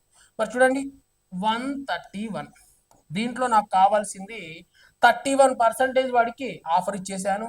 మరి 31 తీసేస్తే నాకు ఇంకెంత ఉండాలి అంటే 69. ఓకేనా, బై 100 చేస్తే వాల్యూ వచ్చేస్తుంది. ఓకే, ఇప్పుడు దీన్ని ఇంటూ చేస్తే ఏమవుతుంది అంటే నేను అసలు దాన్ని ఎంత కమ్మాను అనేది వస్తుంది. 131 × 69 చేసేసి డివైడెడ్ బై 100 చేస్తే నేను దాన్ని ఎంత కమ్మానో వస్తుంది. మరి 131 × 69, సో 69తో ఇంటూ చేస్తున్నా చూడండి. దీనికి షార్ట్ కట్ కూడా ఉంది. ఇది ఎంత ప్రొసీజర్ మీకు అర్థం కావాలని చెప్తున్నా. ఇంత టైం పట్టదు, సెకండ్స్ లో ఆన్సర్ చెప్పేయచ్చు. సో ఆన్సర్ ఏంటవుతుంది అంటే 31 whole square. 31 whole square divided by 100 అవుతుంది. సో 31 హోల్ స్క్వేర్ అంటే 961 డివైడెడ్ బై 100 కాబట్టి 9.61 అవుతుంది. విత్ ఇన్ సెకండ్స్ లో ఆన్సర్ చెప్పేయచ్చు. అది కూడా చెప్తాను, ఓకేనా. చూడండి, ఇప్పుడు దీన్ని ఇంటూ చేయాలి. So 1 into 9, okay 9. Next 9 3s 9 3 27. Next 6 1 6. 27కి 6 కలిపితే ఎంత అంటే 30 27. ఓకే 6 కలిపితే 33. సో 3 రాసేసి 3 పక్కన పెట్టాను. నెక్స్ట్ తర్వాత చూద్దాం, చూడండి. నెక్స్ట్ 3 6 18. నెక్స్ట్ 0 into 1 అంటే 0నే. నెక్స్ట్ 9 1 9. 18కి ఒక 9 కలిపితే 9 3 27 అవుతుంది. 27కి ఒక 3 కలిపితే 27కి 3 కలిపితే ఎంత 30. సో 0 తీసుకొచ్చి ఇక్కడ రాసేసి 3 అక్కడే ఉంచుదాం. నెక్స్ట్ తర్వాత 0 into 3 3 0నే. Next 1 into 6 6. 6కి ఒక 3 కలుపుదాం. 6కో 3 కలిపితే 9. సో 9039. మరి డివైడెడ్ బై 100 ఉంది కాబట్టి ఏమొస్తుందండి 90.39. ఇక్కడ రాద్దాం. సో 90.39 ఇది ఇక్కడ జరిగింది. చూడండి, మరి ఐటమ్ ఉందేమో 100 రూపీస్, వాడికి ఎక్కువ కాస్ట్ ముద్రించాను 131 రూపాయి అని చెప్పాను. మరి డిస్కౌంట్ ఇచ్చేటప్పుడు ఏం చేయాలి, తక్కువ డిస్కౌంట్ ఇవ్వాలి. నేను తెలియక ఏం చేశాను, ఎక్కువ డిస్కౌంట్ ఇచ్చాను. మరి ఎక్కువ డిస్కౌంట్ ఇవ్వడం వల్ల దాన్ని ఎంత కమ్మాను, 90 రూపాయల 39 పైసలకైతే అమ్మాను. మరి నాకు ఎంత పడింది, దాని ప్రైస్ 100 రూపాయల ఐటమ్ పడింది. మరి నాకు కాస్ట్, నాకు లాభం వచ్చినా నష్టం వచ్చినా ఎవరి మీద వస్తుంది, కాస్ట్ ప్రైస్ మీద వస్తుంది. చూడండి, 100 రూపాయలు ఉన్న ఐటమ్ ఎంత కమ్మానండి, 90 రూపాయల 39 పైసలకు అమ్మాను. సో ఫర్ సపోజ్ ఒక 10 రూపాయలు తక్కువ అనుకోండి. చూడండి, మరి నేను ఏం చేశాను, 100 రూపాయలు దాన్ని 90 రూపాయలకి అమ్మాను. సో దానివల్ల నాకు ఒక 10 రూపాయలు ఏమొచ్చింది, నష్టం వచ్చింది. వాడు అడుగుతుంది కూడా నష్ట శాతం. చూడండి, నష్ట శాతాన్ని ఎలా కనుక్కుంటున్నాను. మరి 90 కంటే ఇది ఎంత ఎక్కువ ఉంది, 39. 39కి ఒక 61 కలిపామనుకోండి, పాయింట్కి పాయింట్ కలిపితే ఏమవుతుంది, 91 అవుతుంది. మరి 91 నుంచి 100కి వెళ్ళాలంటే 9. సో ఎంత నష్టం వచ్చింది అంటే చూడండి, 9.61% నాకు లాస్ వచ్చింది. ఇది ఏంటి అంటే ప్రొసీజర్, ఓకేనా. బట్ ప్రొసీజర్ లేకుండా షార్ట్ కట్ కూడా మనం యూస్ చేసుకోవచ్చు. మరి చూడండి, మరి కొంతమంది యూస్ చేసే షార్ట్ కట్ ఏంటి అంటే ఐటమ్ యొక్క కాస్ట్ ప్రైస్ ఇది, కాస్ట్ ప్రైస్ 100, కాస్ట్ ప్రైస్ని 100 అనుకుందాం. మొదట్లో ఏం చేసాము అంటే 31% పెంచాం. సో ప్రైస్ ఎప్పుడు 100 ఉంటుంది. మనం ఎంత పెంచాము అంటే 31 పెంచాం కాబట్టి ఏం చేస్తాం, 131 రాస్తాం. నెక్స్ట్ తర్వాత ఏం చేసాము అంటే మళ్ళీ బై 100. ఈసారి కాస్ట్ 31 తగ్గించాం. 31 తగ్గించాం కాబట్టి ఏం చేసాము, 69 చేసాము. సో ఈజ్ ఈక్వల్ టు వచ్చేదే సెల్లింగ్ ప్రైస్. మరి ఇలా చేసినా మీకు ఏమవుతుంది అంటే టైం వేస్ట్ అవుతుందండి. సో ఇందాక చేసినట్టే వస్తుంది చూడండి. మరి ఇందాక చేసినట్లే సేమ్ టు సేమ్ వస్తుంది. 100కి 100 క్యాన్సిల్. సో ఇందాక 131 ఇంటూ ఏం చేశాను, 69 చేశాను. ఇక్కడ కూడా సేమ్ అదే చేస్తాను. అదే చేస్తే ఏమొస్తుంది అంటే 90 వస్తుంది. బై 100 ఉంది కదా, సో పాయింట్ పెట్టుకుంటే 90 పాయింట్ ఇందాక ఎంత వచ్చింది, 60 అంటే 39 వచ్చింది. సో ఇది వస్తుంది. సో అప్పుడు నేనేం చేస్తాను అంటే కాస్ట్ ప్రైస్ ఏమో 100, మరి నెక్స్ట్ సెల్లింగ్ ప్రైస్ ఏమో 90.39. సో నాకు కన్ఫామ్ ఏమొచ్చింది, లాసే వచ్చింది. ఎందుకంటే కాస్ట్ ప్రైస్ కంటే సెల్లింగ్ ప్రైస్ తక్కువ ఉంది కాబట్టి లాస్ వచ్చింది. ఆ లాస్ ఎంత అంటే 9.61% గా మాట్లాడతాను. ఇది ఏంటి అంటే ప్రొసీజర్, ఓకేనా. ఇందాక చెప్పిన దానికంటే ఇది కొంచెం ఇంకా ఈజీగా ఉంటుంది అని చెప్పి కొంతమంది ఇచ్చేస్తారు. నేనేమంటాను అంటే అది ఇది రెండు వేస్ట్ అని చెప్తాను. మరి దీనికంటే మనం చేయాల్సింది ఏంటంటే ఇక్కడ రెండు ఈక్వల్ గా ఉన్నప్పుడు, ఓకేనా. ఎందుకంటే ఇక్కడ మళ్ళీ ఈ ఫార్ములా యూజ్ చేయాలంటే ఎప్పుడు పడితే అప్పుడు యూజ్ చేస్తే పని చేయదు. ఏమంటున్నాడు, ఈ పెరిగిన వాల్యూ ఈ తగ్గిన వాల్యూ రెండు ఈక్వల్ గా ఉన్నప్పుడు, ఈక్వల్ గా ఉన్నప్పుడు ఎప్పుడు మనకి ఏమొస్తుందంట, లాసే వస్తుంది. మరి అలా అలాంటప్పుడు లాస్ పర్సంటేజ్ కనుక్కోవడానికి మనకు ఒక ఫార్ములా చెప్పాడు. లాస్ పర్సంటేజ్ కనుక్కోవడానికి ఫార్ములా ఏంటి అంటే x²/100 అండి. సో ఈ ఫార్ములా ఎవరికైతే గుర్తుంటుందో వాడు ఆన్సర్ చేసేస్తాడు. మరి ఇదే ఫార్ములా వచ్చింది అన్ని చోట్ల యూజ్ చేసి చూడండి, ఎన్ని క్వశ్చన్స్ ఉన్నాయి, 100 క్వశ్చన్లు మీకోసం వెయిట్ చేస్తున్నాయి. ఇప్పుడు ఈ మెథడ్ విన్నారు, x²/100 అని ఫార్ములా తెలిసిపోయింది, వెళ్ళి యూజ్ చేయండి. ప్రొసీజర్ ఎందుకు చేయాలి, ఇప్పుడు నేను 2 ప్రొసీజర్లు చెప్పాను, ఆ 2 చేయొద్దు. ఎందుకన్నా 2 తెలుసుకోవాలి, మీరు తెలుసుకున్నారు. ఇప్పుడు ఏం చేస్తారు, వెళ్ళి షార్ట్ కట్ యూజ్ చేయండి, ఆన్సర్ వచ్చిద్దో రాదో మీరే చెప్పండి. ఎక్స్ స్క్వేర్, ఎక్స్ అంటే ఎంత 31 కదా పెరిగింది, so 31 whole square divided by 100. So ఇక్కడ రాద్దాం. 31 హోల్ స్క్వేర్ అంటే ఎంత అంటే 961. మరి బై 100 ఉంది కదా, మరి 100 ఉంది కాబట్టి ఇక్కడ పాయింట్ పెడదామండి. సో 9.61 ఎప్పుడు ఏమొస్తుందని చెప్పాను, లాసే వస్తుంది అని చెప్పాను. సో ఎక్కడుంది సార్ లాస్ అంటే ఎక్కడుందండి, సో ఆప్షన్ ఏలో ఉంది కాబట్టి ఏని మనం ఆన్సర్గా చూస్ చేసుకోవాలి. ఓకేనా, this is short cut. Next question చూద్దాం. మరి క్వశ్చన్ నెంబర్ 11, ఇది చాలా ఈజీ, దీనికోసం మళ్ళీ ఏదేదో చేయాల్సిన అవసరం అయితే అస్సలకి లేదు. చూడండి ఏమంటున్నాడు, 1000 kilometers the time taken by Binnu and Kero in determining the distance is 17:14. Okay, find the ratio of their motions. చూడండి ఏమంటున్నాడు, 1000 కిలోమీటర్ల దూరాన్ని నిర్ణయించబడిన సమయంలో బిన్ను మరియు కైర్లు పట్టిన సమయాల మధ్య నిష్పత్తి 17:14. అయితే వాటి యొక్క వేగం, ఇది వాగం కాదు వేగం, వాటి వేగాల మధ్య నిష్పత్తి ఎంత అంటున్నాడు. మరి ఏం చేశాడండి వాడు, టైమ్స్ రేషియో ఇచ్చాడు. మరి టైమ్స్ రేషియో ఇచ్చేసి స్పీడ్స్ రేషియో అడుగుతున్నాడు. మరి ఒక విషయం మనం చూసినట్లయితే టైంకి స్పీడ్ ఎలా ఉంటుంది అంటే ఆపోజిట్ లో ఉంటుంది, విలోమ సంబంధం కలిగి ఉంటుంది. మరి చాలా మంది దీన్ని అగ్రి చేయరు, మరి వాళ్ళ కోసం ఏం చేయాలంటే చెప్పాలి కదా. సో మరి టైంకి మరియు వేగానికి ఉన్న రిలేషన్ మాత్రమే చెప్తాను. సో ఇప్పుడు టైం చూద్దాం. చూడండి, ఇప్పుడు నేను కొంత డిస్టెన్స్ ట్రావెల్ చేయాలనుకుంటున్నాను, ఇక్కడ నుంచి ఇక్కడికి ట్రావెల్ చేయాలనుకుంటున్నాను. ఇది మొత్తం ఎంత డిస్టెన్స్ ఉంది సార్ అంటే ఒక 200 కిలోమీటర్స్ ఉంది, 200 కిలోమీటర్స్ ఉంది. మరి ఇప్పుడు నేను బయలుదేరుతున్నా, నా స్పీడ్ ఫస్ట్ నేను ఎంత స్పీడ్తో వెళ్తున్నాను అంటే నా స్పీడ్ చెప్తానండి 100 kmph అంటే 100 స్పీడ్తో వెళ్తాను. మరి 100 kmph స్పీడ్తో వెళ్తే నాకు ఎంత సమయం పడుతుంది అనేది క్వశ్చన్. చూడండి, మరి ఇప్పుడు 100 స్పీడ్తో వెళ్తున్నాను కాబట్టి మొత్తం 200 కిలోమీటర్స్ ఉంది కాబట్టి నాకు ఎంత టైం పడుతుంది, 2 గంటల టైం పడుతుంది. ఓకే, ఒకవేళ నా స్పీడ్ తగ్గించాను, ఎంత వెళ్తున్నాను, నా స్పీడ్ ఇప్పుడు జస్ట్ 50 స్పీడ్తో వెళ్తున్నాను అంటే గంటకి 50 kmph కిలోమీటర్ పర్ అవర్ అంటే గంటకి 50 కిలోమీటర్ల వేగంతో వెళ్తున్నాను. మరి గంటకి 50 కిలోమీటర్ల వేగంతో వెళ్తుంటే మరి ఇప్పుడు 200 ఉంది కదా, ఎంత టైం పట్టింది చూడండి, గంటకి 50 వెళ్తా, 2 గంటల్లో 100 వెళ్తా, 4 గంటల్లో ఎంత దూరం వెళ్తాను, 200 కిలోమీటర్లు వెళ్తా. అంటే ఎన్ని గంటలు పట్టింది, 400 పట్టింది. ఓకే, ఫర్ సపోజ్ ఒకవేళ నా స్పీడ్ 200, ఇప్పుడు నేను ఎంత స్పీడ్తో వెళ్తున్నాను, 200 kmph అంటే గంటకి నేను 200 స్పీడ్తో వెళ్తున్నాను. మరి ఉన్న డిస్టెన్స్ ఎంత, 200 కిలోమీటర్, ఎంత టైం పట్టింది, 1 అవర్. చూడండి ఇప్పుడు నేను స్పీడ్ 100తో వెళ్ళినప్పుడు 2 గంటలు పట్టింది. మరి వెంటనే స్పీడ్ ఏం చేశాను, తగ్గించాను. స్పీడ్ తగ్గించిన వెంటనే టైం ఏమైంది, పెరిగింది. మరి ఇక్కడ స్పీడ్ ఏం చేశాను, పెంచాను. స్పీడ్ పెంచిన వెంటనే టైం ఏమైంది, తగ్గింది. అంటే చూడండి, ఒక వాల్యూ పెరిగితే ఇంకో వాల్యూ తగ్గుతుంది, ఇంకో వాల్యూ తగ్గితే ఇంకో వాల్యూ ఏమవుతుంది, పెరుగుతుంది. అంటే దీన్ని బట్టి ఇక్కడ స్పీడ్కి మరియు ఇక్కడ ఉన్న టైంకి ఎలాంటి సంబంధం ఉంది అంటే విలోమ సంబంధం ఉంది అని మనం మాట్లాడుకుంటాం. ఇన్వర్స్లీ ప్రపోర్షన్ అంటే ఒకటి పెరిగితే ఒకటి తగ్గుతుంది, ఒకటి తగ్గితే ఇంకోటి ఏమవుతుంది, పెరుగుతుంది అని మీనింగ్. ఓకేనా, దాన్ని మనం ఇలా సింబల్తో చూపిస్తాం. ఓకేనా, టైం అండ్ స్పీడ్ వీళ్ళ మధ్య రేషియో ఎలా ఉంటుంది అంటే ఇలా ఇన్వర్స్లీ ఉంటుంది. ఓకేనా, ఇలా అనులోమానుపాతంలో కాకుండా విలోమానుపాతంలో ఉంటుంది, దాన్నే ఇన్వర్స్లీ ప్రపోర్షన్ అంటాం. ఓకేనా, సో దాన్ని బేస్ చేసుకొని ఇక్కడ మనం తీసుకుందామండి. చూడండి, ఇన్వర్స్లీ ప్రపోర్షన్ ఇక్కడ వాడు ఏమి ఇచ్చాడు, టైమ్స్ రేషియో.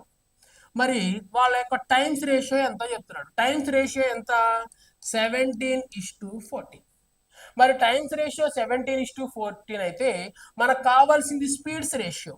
మరి స్పీడ్స్ రేషియో ఎలా ఉంటుంది అంటే ఆపోజిట్ లో ఉంటుంది, కాబట్టి మనం ఏం రాయొచ్చండి, 14:17. టైమ్స్ రేషియో అయితేనేమో 17:14 అని చెప్పాలి, మరి స్పీడ్స్ రేషియో అయితే మనం ఏమని చెప్పాలండి, 14:7. మరి వాడు అడుగుతుంది స్పీడ్స్ రేషియో కాబట్టి స్పీడ్స్ రేషియో ఎలా ఉంటుంది, 14:17. మరి ఎక్కడ ఉంది సార్ 14:17 అంటే ఎక్కడుంది, ఆప్షన్ ఏలో ఉంది కాబట్టి ఏని ఆన్సర్గా తీసుకోవాలి. ఓకేనా, ఇప్పుడు ఇలా చెయ్యాలని ఎప్పుడు తెలుస్తుంది, ఈ రెండింటి మధ్య రిలేషన్ గురించి మీకు అర్థమైనప్పుడు తెలుస్తుంది. ఓకేనా, నెక్స్ట్ క్వశ్చన్ చూద్దామండి. క్వశ్చన్ నెంబర్ ఇది 12, 2 అని పడింది, ఇది 12. చూడండి ఏమంటున్నాడు, ఏంటంట, determine the 72 points out of 80 in France, okay, 91 out of 100 in English, okay, 63 in 70 in Spanish, okay, and 44 in 50 in Japanese, okay. Find the total percentage of marks obtained by him. చూడండి ఏమంటున్నాడు, French లో 80కి 72 పాయింట్లు, English లో 100కి 90 పాయింట్లు, Spanish లో 70కి 63 పాయింట్లు, మరియు Japanese లో 50కి 44 పాయింట్లు వచ్చాయి. అయినా అతను పొందిన మొత్తం మార్కులను కనుగొన్నాడు. సో ఒక పర్సన్ ఏం చేశాడు, ఎగ్జామ్ రాశాడు, అతనికి కొన్ని మార్కులు వచ్చినాయి. సో అతను ఏమంటున్నాడు అంటే నాకు టోటల్ గా అసలు ఎంత పర్సెంటేజ్ వచ్చిందో చెప్పండి అంటున్నాడు. చూద్దాం. మరి ఇప్పుడు ఫస్ట్ ఎగ్జామ్ అటెంప్ట్ చేశాడండి. సో ఇక్కడ రాద్దాం, ఇవి టోటల్ మార్క్స్. సో ఇది ఏంటి అంటే అతనికి వచ్చిన మార్క్స్ ఎగ్జామ్ లో. సో ఫస్ట్ ఎగ్జామ్ ఎన్ని మార్కులు జరిగింది, 80 మార్కులు జరిగింది. మరి 80కి వీడికి ఎన్ని వచ్చినాయి, జస్ట్ 72 వచ్చినాయి. నెక్స్ట్ తర్వాత 100 మార్కులు జరిగింది. మరి 100కి జరిగితే వీడికి ఎన్ని వచ్చినాయి, 91 మార్కు వచ్చింది. ఓకే. నెక్స్ట్ తర్వాత 70 మార్కులు జరిగింది. మరి 70కి వీడికి ఎన్ని వచ్చినాయి, 63 వచ్చాయి. ఓకే. నెక్స్ట్ తర్వాత 50కి ఎగ్జామ్ జరిగింది. మరి 50కి ఎగ్జామ్ జరిగితే వాడికి ఎన్ని మార్కులు వచ్చినాయంట, 44 మార్క్స్ వచ్చినాయి. సో ఇవి మొత్తం ఎన్ని ఎగ్జామ్స్, 4 ఎగ్జామ్స్. 4 ఎగ్జామ్స్ అసలు ఎన్ని మార్కులు జరిగినాయో చూద్దామండి. చూడండి, ఒక 100, నెక్స్ట్ 70, ఒక 80 అంటే 150, 150కి 50 కలిపితే 200, 200కి 100 కలిపితే ఎంత, 300. సో ఎగ్జామ్ మొత్తం ఎన్ని మార్కులు జరిగిందండి, టోటల్ గా 300 మార్క్స్ జరిగింది. మరి వాడికి ఎన్ని వచ్చినాయో చూద్దాం. మరి వాడికి చూడండి, మరి 4, ఒకటి 5, నెక్స్ట్ ఇక్కడ కూడా ఒక 5 అంటే 10, 0 రాసి 1 రాద్దాం. నెక్స్ట్ 9, 1, 10, 10, 1, 6, 4, 10 అంటే 20, 20 ఒక 7, 27. సో 270 వచ్చాయి. చూడండి, మరి మొత్తం 300 మార్క్స్ కి ఎగ్జామ్ జరిగితే అతను ఏమంటున్నాడు అంటే నాకు 270 మార్క్స్ వచ్చాయి, నా మార్క్స్ స్కోర్ ఎంతో ఒకసారి చెప్పండి అంటున్నాడు. చూద్దాం. చూడండి, మరి మొత్తం 300, మరి 300 మనం ఏమనుకుంటాము, 100% అనుకుంటాం. ఎందుకంటే ఎగ్జామ్ ఎప్పుడు 100% జరుగుతుంది. మరి 100% లో అతనికి ఎన్ని వచ్చినాయి, 270 మార్క్స్ వచ్చినాయి. మరి ఆ 270 మార్క్స్ కూడా ఎంతో కొంత పర్సంటేజ్ కి ఈక్వల్ అవుతుంది కదా, ఆ పర్సంటేజ్ ఎంత అని అడుగుతున్నాడు. చూడండి, ఇప్పుడు కట్ చేద్దాం, వీటిని కట్ చేద్దాం. చూడండి ఒకసారి, 0కి ఇక్కడ ఉన్న 0 క్యాన్సిల్. ఓకే. నెక్స్ట్ ఈ 0తో ఇక్కడ ఉన్న 0 క్యాన్సిల్. నెక్స్ట్ 3 టేబుల్లో 3 9s 97, దాని పక్కన ఒక 0. సో ఎంత పర్సంటేజ్ వచ్చాయి అంటే 90% మార్క్స్ వచ్చాయి. అంటే మొత్తం 100%కి ఎగ్జామ్ జరిగితే అతను ఏమంటున్నాడు అంటే నాకు 90% మార్క్స్ వచ్చాయి అని చెప్తున్నాడు. మరి ఎక్కడుంది సార్ 90% అంటే, ఎక్కడుందండి, ఆప్షన్ సిలో ఉంది. సో వెంటనే ఆప్షన్ సిని ఆన్సర్గా చూస్ చేసుకోవాలి. మరి ఇలా చేసిన వాళ్ళు కూడా ఏం చేస్తున్నట్టు అంటే టైం వేస్ట్ చేస్తున్నట్టు. ఎందుకు సార్ మీరు ఎలా చెప్తున్నారు అంటే ఇంకొంచెం ఆలోచించండి. మనం ఇలా కాకుండా ఇంకేదన్నా వేలో మనం యూజ్ చేయొచ్చా, ఇంకెలాగైనా ఆన్సర్ ఫైండ్ అవుట్ చేయొచ్చా అని ఎవరైతే చూస్తారో వాళ్ళే కాంపిటీషన్లో ఉంటారు. యూనిట్ డిజిట్ చూడండి, లేదా ఆన్సర్ ఎస్టిమేషన్ చూడండి, ఎలా ఆన్సర్ ఎస్టిమేట్ చేయొచ్చు, ఏ విధంగా ఇంకా స్పీడ్గా మనం చేయొచ్చు అని చూద్దాం. చూడండి, మరి ఇక్కడ 80కి 72 వచ్చినాయండి, 10% విలువ 8. ఓకేనా, 8 9 72 అంటే వీడికి ఇక్కడ ఎంత శాతం వచ్చింది, 90% వచ్చింది. ఓకే. నెక్స్ట్ ఇక్కడ 100కి 91, 100కి 91 అంటే ఒకటి తీసి పక్కన పెట్టేసేయండి. సో ఎంత పర్సంటేజ్ వచ్చింది, 90% వచ్చింది. ఓకే. నెక్స్ట్ ఇక్కడ చూద్దాం, 70కి 63. ఓకేనా, 7 భాగాల విలువ 10, 9 7 63 అంతే. ఎంత వచ్చిందండి, ఇక్కడ కూడా 90% వచ్చింది. ఓకే, ఇది కూడా లిమిట్. నెక్స్ట్ ఇక్కడ 10 భాగాల విలువ ఎంత, 5%, 9 5 45, ఒకటి తగ్గింది. ఇందాక ఒకటి వదిలేసాం కదా, ఒకటి ఇక్కడ వేసాం అనుకోండి, మరి దగ్గరగా ఎంత వచ్చింది, 90%. చూడండి, దీంట్లో 90, దీంట్లో 90, దీంట్లో 90, అన్నిట్లో 90 వచ్చింది. మరి అన్నిట్లో 90 వచ్చింది అంటే 4 ఎగ్జామ్స్ లో కూడా కన్ఫామ్ గా ఎంత రావడానికి అవకాశం ఉంది అంటే 90% రావడానికి అవకాశం ఉంది. మరి అలా విత్ ఇన్ సెకండ్స్ లో ఆన్సర్ చూస్ చేసుకోవచ్చు. అసలు 80 ఉంది, 90 ఉంది, 70 ఉంది, 100 ఉంది, వాటి మధ్య ఎంత డిస్టెన్స్ ఉందో చూడండి. అలా కూడా మనం ఎవరైతే ఆలోచిస్తారో వాళ్ళే కాంపిటీషన్ లో ఉంటారు. మరి వాళ్ళు అలా ఎందుకు ఆలోచిస్తున్నారు సార్, మేము ఎందుకు ఆలోచించలేకపోతున్నాము అంటే మీరు ప్రీవియస్ క్వశ్చన్స్ కానీ ఇంతవరకు ఎగ్జామ్స్ కానీ అటెంప్ట్ చేయలేదండి. ఎవరైతే ఎక్కువగా ఎగ్జామ్స్ అటెంప్ట్ చేసి ఎక్కువగా ప్రీవియస్ క్వశ్చన్ చూస్తారో వాళ్ళకి ఇలాంటి థాట్స్ వస్తాయి. సో ఇలా చేయొచ్చా, ఇలా చేయొచ్చా, ఇలా చేయొచ్చా అని ఒక థాట్ అనేది వస్తుంది. కొంతమంది ఎప్పటి నుంచో ప్రిపేర్ అవుతూ ఉంటారు, వాళ్ళకి అన్నీ తెలుసు, బట్ వాళ్ళు ఏం చేస్తారు అంటే క్వశ్చన్కి ఆన్సర్ చేయడమే వాళ్ళకి తెలుసు, అంతే తప్ప ఇంకా ఏ వేలో చేయొచ్చు, ఇంకా తొందరగా చేయొచ్చా, యూనిట్ డిజిట్ యూజ్ చేయొచ్చా, ఓకేనా, లేకపోతే టేబుల్స్ ఏమైనా యూజ్ చేయొచ్చా, లేకపోతే ఎస్టిమేషన్ వేయొచ్చా, ఆన్సర్ ఇక్కడే ఉంటుంది ఇదే అవుతుంది అని ఎవరైతే చూస్తారో they are in competition. Okay, next question చూద్దామండి. నెక్స్ట్ క్వశ్చన్ నెంబర్ 13 చూడండి. క్వశ్చన్ నెంబర్ 13 ఏమంటున్నాడు, in the mixture of 84 liters the ratio of milk and water 3:4. Okay, if the ratio is changed into 3:5, then tell the amount excess water in liters mixed in the mixture. చూడండి ఏమంటున్నాడు, 84 లీటర్ల మిశ్రమంలో పాలు మరియు నీళ్ల మధ్య నిష్పత్తి 3:4. ఓకే, ఈ నిష్పత్తిని 3:5కి మార్చినట్లయితే ఆ మిశ్రమంలో అదనంగా కలిపిన నీటిని కనుగొనండి. It is one of the most important. ఓకేనా, ఇది కూడా మీకు తెలిసి ఉండాలి. ఈ మోడల్ చూడలేదు సార్, నేను ఇప్పుడే కొత్తగా చూస్తున్నాను అంటే మనం వాళ్ళని ఏం చేయలేదు. చూడండి, మరి అయితే ఇక్కడ ఒక విషయం మాట్లాడుకుందాం. మరి 84 లీటర్స్ మిక్చర్ ఉందంట, దాంట్లో పాలు మరియు నీళ్ళు అంటే మిల్క్ అండ్ వాటర్. సో ఇక్కడ అర్థం మిల్క్ అండ్ వాటర్. మరి మిల్క్ కి వాటర్ కి మధ్య రేషియో ఏందో మాట్లాడుతున్నాడు. మరి ఏంటి సార్ మిల్క్ కి వాటర్ కి మధ్య రేషియో అంటే 3:4. చూడండి, అంటే 3 parts ఏమో మిల్క్ ఉంటే వాటర్ ఎన్ని ఉన్నాయి, 4 parts ఉన్నాయి. అయితే ఇలా చేయటం వల్ల అతనికి వచ్చే లాభం సరిపోలేదు. సో ఏం చేశాడు అంటే ఈసారి మిక్చర్, ఇది ఫస్ట్ లో ఉన్న మిక్చర్, మరి ఫస్ట్ లో ఎలా ఉంది, 3 parts ఏమో మిల్క్ ఉన్నది, 4 parts ఏమో వాటర్ ఉంది. సో ఇలా చేస్తే కూడా అతనికి డబ్బులు సరిపోవట్లేదంట. సో వెంటనే ఏం చేశాడు అంటే వాటిలో కొంచెం నీటిని కలిపాడు. మరి నీటిని కలిపి అదనంగా ఏం కలిపాడంట, అదనంగా నీటిని కలిపాడు. సో వాటర్ని కలిపాడు. చూడండి సెకండ్ స్టెప్. సో అతనికి ఈ అమౌంట్ చాలట్లేదు. సో అందుకే సెకండ్ స్టెప్ లో ఏం చేశాడు అంటే దాన్ని 3:5గా మార్చాడు. చాలా ఈజీ. చూడండి, అంతకు ముందేమో 3:4 ఉండాలి, ఇప్పుడేమో 3:5గా మార్చాడు. ఏం చేశాడంట, వాటర్ కలిపాడు. సో ఇప్పుడు 3 పార్ట్లు మిల్క్ కలిపి 4 parts వాటర్ కడిగితే చాలా ఎక్కువ డబ్బులు వస్తాయి, సగానికి సగం పైన డబ్బులు వస్తాయి. అయినా ఆ అమౌంట్ కూడా చాలలేదు అతనికి. అతను ఏం చేశాడు, వెంటనే ఇంకా కొన్ని నీళ్లు కలిపాడు. సో 3 parts ఉండాల్సిన సడన్ గా ఎన్ని parts అయింది, 5 parts అయింది. అయితే అతను ఏం కలిపాను అంటున్నాడు, అదనంగా ఎన్ని నీటిని కలపాలి అంటున్నాడు. మరి ఇక్కడ మిల్క్ ఏమన్నా కలిపాడా, మిల్క్ ఏమీ కలపలేదు, 0 కలిపాడు. నెక్స్ట్ తర్వాత వాటర్ ఎంత కలిపాడండి, 4 parts ఉండాల్సింది 5 parts అయ్యింది. అంటే ఎన్ని పార్ట్స్ కలిపాడు, 1 part కలిపాడు.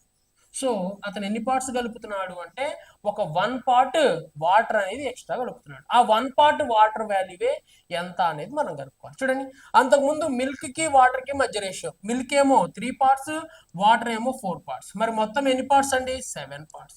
మరి 7 parts వాల్యూ ఎన్ని లీటర్స్ అని చెప్పాడు, 84 లీటర్స్. అంటే స్టార్టింగ్ లో ఎన్ని లీటర్స్ ఉన్నాయి అతని దగ్గర, 84 లీటర్స్ ఉన్నాయి. సో 7 parts వాల్యూ ఎంత అంటే 84.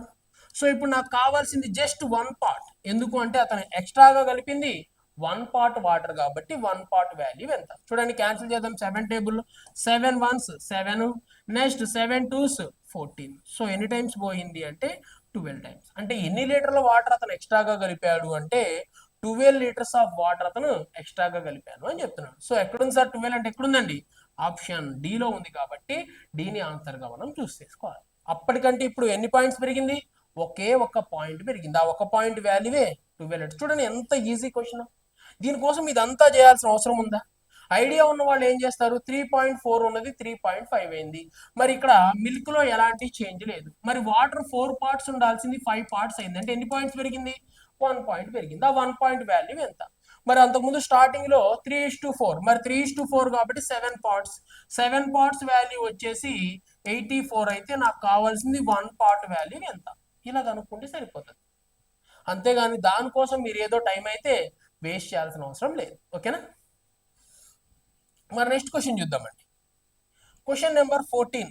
క్వశ్చన్ నెంబర్ 14 కూడా ఏంటి అంటే ఫార్ములా వచ్చా ఆన్సర్ వచ్చింది, ఫార్ములా రాదా ఆన్సర్ రాదు. ఓకే, చూడండి ఏమంటున్నాడు, బట్ దీనికి కూడా ప్రొసీజర్ చెప్తాం. చూడండి ఏమంటున్నాడు, tell the product of 2 numbers which are LCM is 9017, HCF is equal to 1. HCF పట్టం మర్చిపోయింది. ఓకే, చూడండి ఏమంటున్నాడు, ఎల్సిఎం 9017 మరియు హెచ్సిఎఫ్ 1 అనే రెండు సంఖ్యల యొక్క ఉత్పత్తిని చెప్పండి. ఉత్పత్తి అంటే లబ్ధం. సో మన దగ్గర ఏవో ఒక 2 నెంబర్స్ ఉన్నాయండి. ఆ 2 నెంబర్కి ఎల్సిఎం తెలుసు, ఆ 2 నెంబర్స్కి హెచ్సిఎఫ్ తెలుసు. బట్ మనకి తెలియాల్సింది ఏంటి అంటే వాటి ప్రొడక్ట్, ఆ 2 నెంబర్స్ యొక్క ప్రొడక్ట్ ఎంత అని అడుగుతున్నాడు. ఓకేనా, ఆ ప్రొడక్ట్ ఎలా కనుక్కోవాలో నేను ఒకసారి చెప్తాను. మరి ఇప్పుడు నా దగ్గర ఒక 2 నెంబర్స్ ఉన్నాయి. ఆ 2 నెంబర్స్ ఏందో ఒకసారి నేను మీకు చెప్తాను. సో నా దగ్గర ఉన్న 2 నెంబర్స్ ఏంటి అంటే, ఒక నెంబర్ ఏమో 8, మరి ఇంకొక నెంబర్ ఏమో 12 అనుకోండి ఫర్ సపోజ్. ఎందుకు అంటే మీకు ఫామ్లో చెప్తాను, ఫామ్లో చెప్పే ముందు అది నిజమో కాదా అనేది మీకు చెప్పాలి కదా. సో నా దగ్గర ఒక 2 నెంబర్స్ ఉన్నాయి. మరి ఫస్ట్ నెంబర్ ఎంత అంటే 8 అండ్ సెకండ్ నెంబర్ ఎంత అంటే 12. ఎజంప్షన్. ఓకేనా, వాటి ఎల్సిఎం ఇక్కడ రాసిన చూడండి. మరి ఇక్కడ ఏం చెప్తున్నాడు అంటే, వాడు చెప్తుంది ఏంటి అంటే first number into second number. ఓకేనా, ఏవైనా నీ దగ్గర ఉన్న 2 నెంబర్స్ యొక్క ప్రొడక్ట్ రావాలి అంటే మనం ఏం చేయాలి అంటే ఎల్సిఎం ఇంటూ హెచ్సిఎం చేయాలంట. సో ఇదేంటి అంటే ఫార్ములా. ఏవైనా 2 నెంబర్స్ యొక్క ప్రొడక్ట్ కావాలి అంటే నీ దగ్గర ఏవో కొన్ని నెంబర్స్ ఉన్నాయి. మరి వాటి ప్రొడక్ట్ మీరు ఎలా కనుక్కుంటారు సార్ అంటే, ఆ 2 నెంబర్స్ ఎల్సిఎం అండ్ ఆ 2 నెంబర్స్ హెచ్సిఎఫ్ తెలుసు అనుకోండి, వాటి ప్రొడక్ట్ చెప్పొచ్చు అనేది ఫార్ములా. సో నాకు ఎల్సిఎం తెలుసు, హెచ్సిఎఫ్ తెలుసు, ఆ రెండింటిని ఇంటూ చేసేసి వాటి ప్రొడక్ట్ చెప్పొచ్చు. మరి ఇది నిజమేనా అని కొంతమంది డౌట్ వచ్చింది. సో దానికోసమే ఒకసారి చూద్దాం. మరి ఇప్పుడు 8కి 12కి ఎల్సిఎం ఎంత? ఇప్పుడు ఎల్సిఎం చాప్టర్ మొత్తం నేను చెప్పలేను, అందుకే ఎల్సిఎం ఎంతో చెప్తున్నాను. మరి 8కి 12కి ఎల్సిఎం ఎంత అంటే 4 అని చెప్పేయచ్చు. ఎవరిని అడిగినా చెప్పేస్తారు ఎల్సిఎం ఎంత అంటే 4. ఓ 4 కాదు, ఎల్సిఎం కాదు, హెచ్సిఎఫ్ 4. సో హెచ్సిఎఫ్ రాద్దాం. సో ఎవరైనా హెచ్సిఎఫ్ అడిగారు అనుకోండి, హెచ్సిఎఫ్ ఎంత అనగానే ఏమని చెప్తాము అంటే 4 అని చెప్పేస్తాం. ఓకే, నెక్స్ట్ ఎల్సిఎం అడిగారు అనుకోండి, 8కి 12కి ఎల్సిఎం ఎంత అంటే 24 అనే విషయాన్ని మనం చెప్తాం. ఓకేనా, ఇప్పుడు వాడు చెప్తుంది ఏంటి అంటే LCM into HCF is equal వాటి ప్రొడక్ట్ కి ఈక్వల్ అయింది అంటున్నాడు. మరి అది నిజమో కాదో చూద్దాం. మరి ఎల్సిఎం ఎంత, ఆ 2 నెంబర్స్ ఎంత అంటే ఒక నెంబర్ 8, ఇంకో నెంబర్ ఎంత అంటే 12. మరి ఆ రెండు వేటికి ఈక్వల్ అవుతాయి అంటే ఎల్సిఎం ఇంటూ హెచ్సిఎఫ్ కి. చూద్దాం. మరి చూడండి 24 ఇంటూ 4. మరి చూడండి 12 8s ఎంత అంటే 96. మరి 24 ఇంటూ 4, 24 4s ఎంత అంటే 96. సో ఇది కరెక్ట్ అని మనకి ఏమైంది అంటే ప్రూవ్ అయింది. అంటే ఏవైనా నీ దగ్గర ఒక 2 నెంబర్స్ ఉన్నప్పుడు ఆ 2 నెంబర్స్ కి ఎల్సిఎం కనుక్కో, మరి ఆ 2 నెంబర్స్ కి హెచ్సిఎఫ్ కనుక్కో. ఆ 2 నెంబర్స్ ని ప్రొడక్ట్ చేసినప్పుడు, ఆ 2 నెంబర్స్ ఎల్సిఎం అండ్ హెచ్సిఎఫ్ ని ప్రొడక్ట్ చేసినప్పుడు ఆ రెండు ఏమైనాయి, ఈక్వల్ అయింది అనే విషయం మనకు తెలిసింది. సో ఇదే బేస్ నేను యూజ్ చేసుకొని ఇప్పుడు నేను మీకు ఇక్కడ ఈ ఫార్ములా అనేది చేయబోతున్నా. మరి ఫస్ట్ నెంబర్ మీకు తెలుసా సార్ ఇక్కడ అంటే తెలియదు, సెకండ్ నెంబర్ మీకు తెలుసా సార్ అంటే అది కూడా నాకు తెలియదు. బట్ వాడు ఏమడుగుతున్నాడు, ఆ 2 నెంబర్స్ యొక్క ప్రొడక్ట్ అడుగుతున్నాడు. మరి ఆ 2 నెంబర్స్ ప్రొడక్ట్ కనుక్కోవడానికి నా దగ్గర ఒక షార్ట్ కట్ ఉంది. ఏంటి, first number into second number. ఎప్పుడైనా 2 నెంబర్స్ యొక్క ప్రొడక్ట్ అడిగినప్పుడు నేను ఆ నెంబర్స్ ఎల్సిఎం కనుక్కోవాలి. ఎల్సిఎం వాడే ఇచ్చాడు, కనుక్కొని ఎంతంట 9017. నెక్స్ట్ తర్వాత వాటి హెచ్సిఎఫ్ కనుక్కోవాలి. మరి హెచ్సిఎఫ్ ఇందాకంటే కనుక్కున్నాను, ఇక్కడ వాడే ఇచ్చాడు. హెచ్సిఎఫ్ ఎంత 1. సో ఆ రెండింటిని ప్రొడక్ట్ చేస్తే వచ్చే నెంబరే ఏమవుతుంది అంటే ఆ 2 నెంబర్స్ యొక్క product equal. So LCM into HCF అంటే first number into second number equal to ఏమవుతుంది 9017 ఇంటూ 1 అంటే 9017. సో ఆన్సర్ ఏమవుతుంది అంటే 9017. మరి ఎక్కడుంది సార్ 9017 అంటే ఎక్కడుందండి, ఆప్షన్ సిలో ఉంది. కాబట్టి వెంటనే సీన్ ఆన్సర్ గా చూస్ చేసుకుందాం. ఓకేనా, నెక్స్ట్ క్వశ్చన్ చూద్దాం. క్వశ్చన్ నెంబర్ 15 చూద్దాం. ఈ క్వశ్చన్ నెంబర్ 15 దీనికి కూడా ఏంటి సార్ అంటే షార్ట్ కట్ ఉంది, ప్రొసీజర్ ఉంది. బట్ మీకు ప్రొసీజర్ చెప్పే షార్ట్ కట్ చెప్తా. చూడండి, ఇది కూడా చాలా ఇంపార్టెంట్ అండి, చాలా ఎగ్జామ్స్ లో మనం చూస్తుంటాం. చూడండి ఏమంటున్నాడు, Dorlin walks at the usual speed of 5/6 and determine the normal time it take to set a written distance in fixed distance in 16 minutes. చూడండి ఏమంటున్నాడు, కొంచెం మిస్టేక్ పడినట్టు ఉంది, ఇంగ్లీష్ లో చూద్దాం. చూడండి ఏమంటున్నాడు, డోర్లిస్ తన సాధారణ వేగంలో 5/6తో నడుస్తూ మరియు 16 నిమిషాలు లేట్ అని, 16 నిమిషాలు ఆలస్యం. ఓకే, 16 నిమిషాలు ఆలస్యంతో నిర్ణీత దూరాన్ని చేరతాడు. అయినా అతనికి పట్టే సమయాన్ని కనుగొనండి అంటున్నాడు. సో ఇక్కడ మనం చూడాల్సిన విషయం ఏంటి అంటే ఒక పర్సన్ ఎంత స్పీడ్తో వెళ్తున్నాడు, 5/6తో వెళ్తున్నాడు. మరి 5/6తో వెళ్ళడం వల్ల ఏమని చెప్తున్నాడు అంటే ఒక 16 మినిట్స్ లేట్ అయింది. అయితే యాక్చువల్గా నేను వెళ్ళాల్సిన స్పీడ్ యాక్చువల్గా వెళ్తే ఎంత టైం పట్టిద్ది అనేది వాడు అడుగుతున్న క్వశ్చన్. మరి చూడండి, మరి అతను ఎంత స్పీడ్తో వెళ్తున్నాడంట, 5/6 ఇక్కడ రాస్తున్నానండి. సో ఇక్కడ 5/6. సో దీన్ని ఏమని చెప్తాము అంటే అతని యొక్క యాక్చువల్ స్పీడ్. సో ఇక్కడ రాస్తున్నా, ఇది ఏంటి అంటే యాక్చువల్ స్పీడ్, సాధారణ సమయం అంటారు. సాధారణంగా అతను ఎంత స్పీడ్తో వెళ్ళగలడు, 6. మరి దీన్ని ఏమంటాను అంటే నౌ స్పీడ్. సో ప్రజెంట్ అతను వెళ్తున్న స్పీడ్ అనేది ఇది. అతను యాక్చువల్గా ఎంత స్పీడ్తో వెళ్ళగలడు, 6తో వెళ్ళగలడు. మరి అయితే ఎంత స్పీడ్తో వెళ్తున్నాడు, జస్ట్ 5తోనే వెళ్తున్నాడు. సో ఇక్కడ రాద్దాం.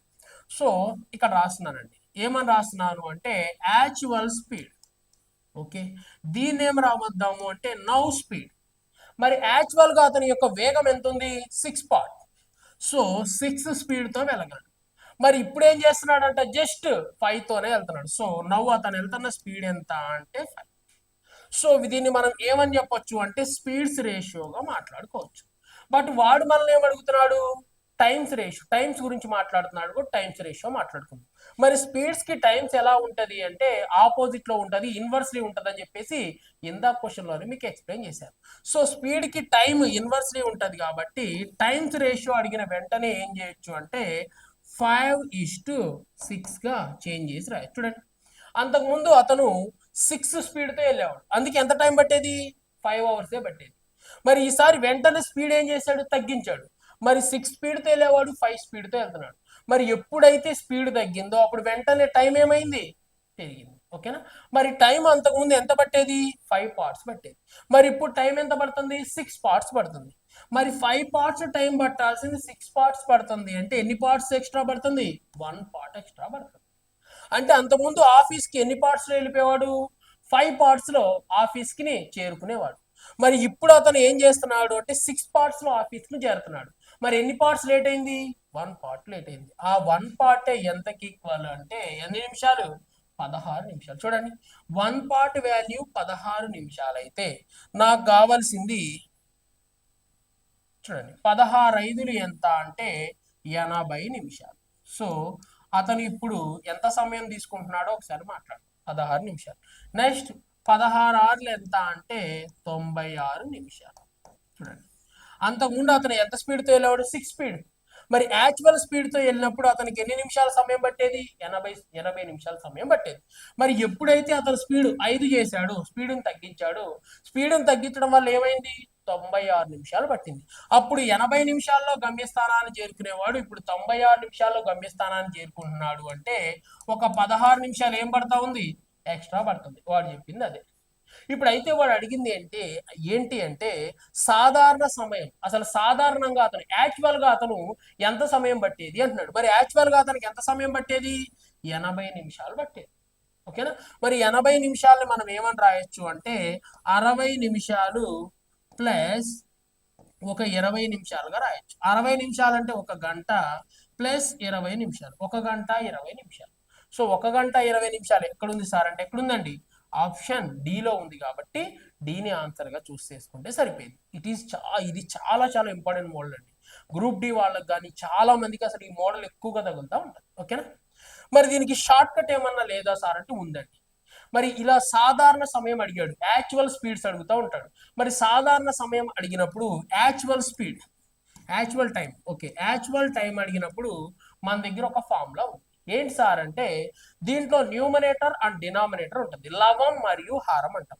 మరి దీన్ని ఏమంటాము అంటే న్యూమరేటర్ అంటాం, దీన్ని ఏమంటాము అంటే డినామినేటర్. తెలుగులో ఏమంటామంటే లవం అంటాం, దీన్ని హారం అంటాం.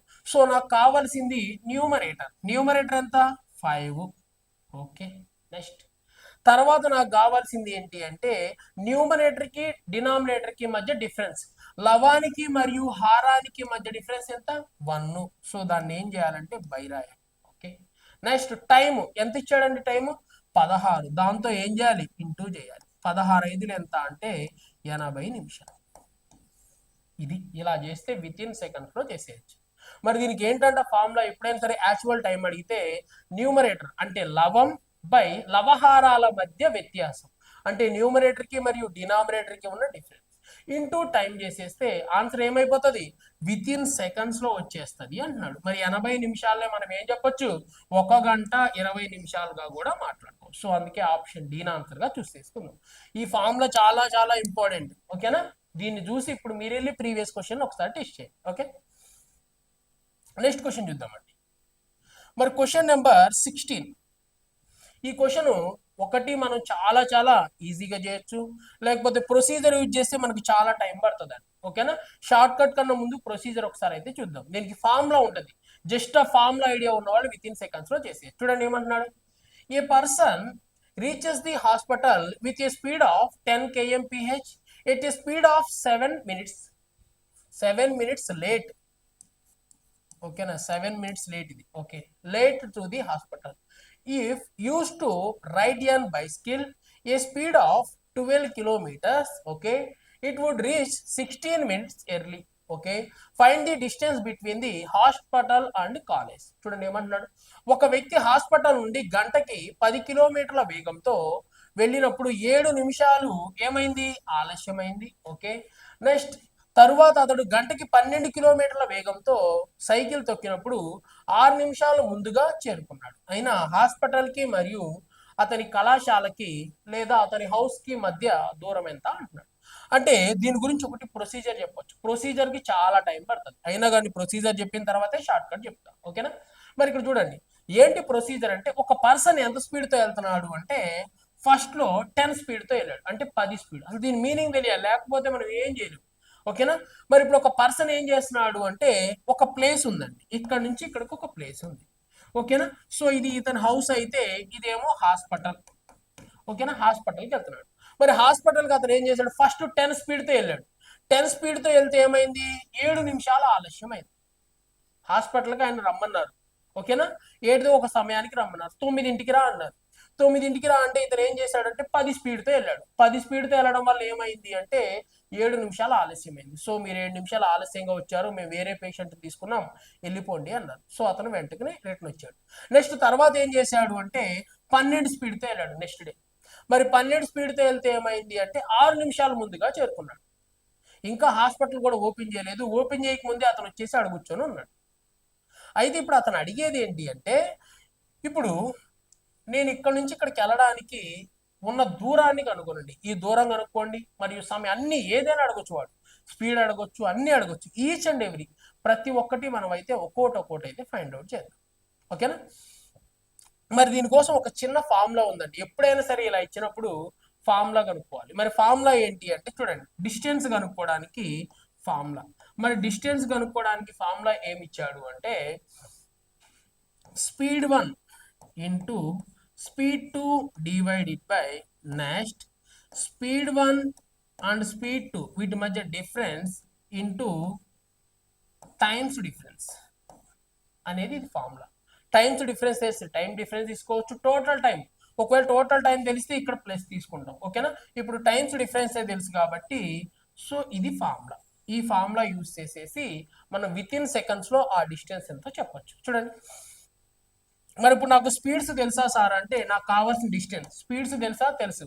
ఒక స్పీడ్ ఏమో 10, ఇంకో స్పీడ్ ఏమో 12. ఓకే, నెక్స్ట్ స్పీడ్స్ మధ్య డిఫరెన్స్ ఎంత, 2. అంతేగాని 10లో నుంచి 12 తీస్తే -2 వచ్చింది కదా, నాకు కావాల్సింది ఆ రెండింటి మధ్య డిఫరెన్స్. ఓకేనా, స్పీడ్ 1కి స్పీడ్ 2కి మధ్య డిఫరెన్స్ ఎంత, జస్ట్ 2 కాబట్టి 2 రాశాను. Next times difference. చూడండి, టైమ్స్ డిఫరెన్స్ ఇక్కడేమో 7 నిమిషాలు ఆలస్యం అయింది, ఇక్కడేమో 7 నిమిషాలు ముందుగా వెళ్ళాడు. మరి 7 నిమిషాల ముందు 7 నిమిషాల మధ్య ఆలస్యం అంటే మొత్తం ఎంత అని చెప్పొచ్చు అంటే 13 అని చెప్పొచ్చు. ఓకేనా, ఈ 13 ఎలా వచ్చిందో చాలా మందికి అర్థం కాదు, ఒకసారి చెప్తా. సో ఇప్పుడు నన్ను ఒకడు ఏమన్నాడు అంటే 9 కల్లా హాస్పిటల్కి వచ్చే అన్నాడు. సో నేను ఒక రోజు వెళ్తే 7 నిమిషాలు ఆలస్యం అయింది. 7 నిమిషాలు ఆలస్యం అయ్యింది అంటే నేను 9ంటికి వెళ్ళాల్సిన ఎన్నింటికి వెళ్ళాను, 9 గంటల 7 నిమిషాలకి వెళ్ళాను.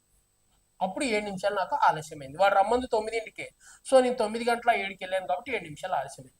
నెక్స్ట్ డే ఏం చేశాను, 12 స్పీడ్తో వెళ్ళి 6 నిమిషాల ముందు వెళ్ళాను. మరి 6 నిమిషాలు ముందు వెళ్ళాను అంటే మరి 9ంటికి రమ్మంటే నేను ఎప్పుడు వెళ్ళాను అంటే 8 గంటల 54 నిమిషాలకే వెళ్ళాను. ఒకరోజు హాస్పిటల్కి రమ్మంటే 9ంటికి రమ్మంటే 9:07కి వెళ్ళాను, 7 నిమిషాలు లేట్కి వెళ్ళాను. ఒకసారి 9ంటికి రమ్మంటే 8 గంటల 54 నిమిషాలు అంటే 6 నిమిషాలు ముందుకెళ్ళాను.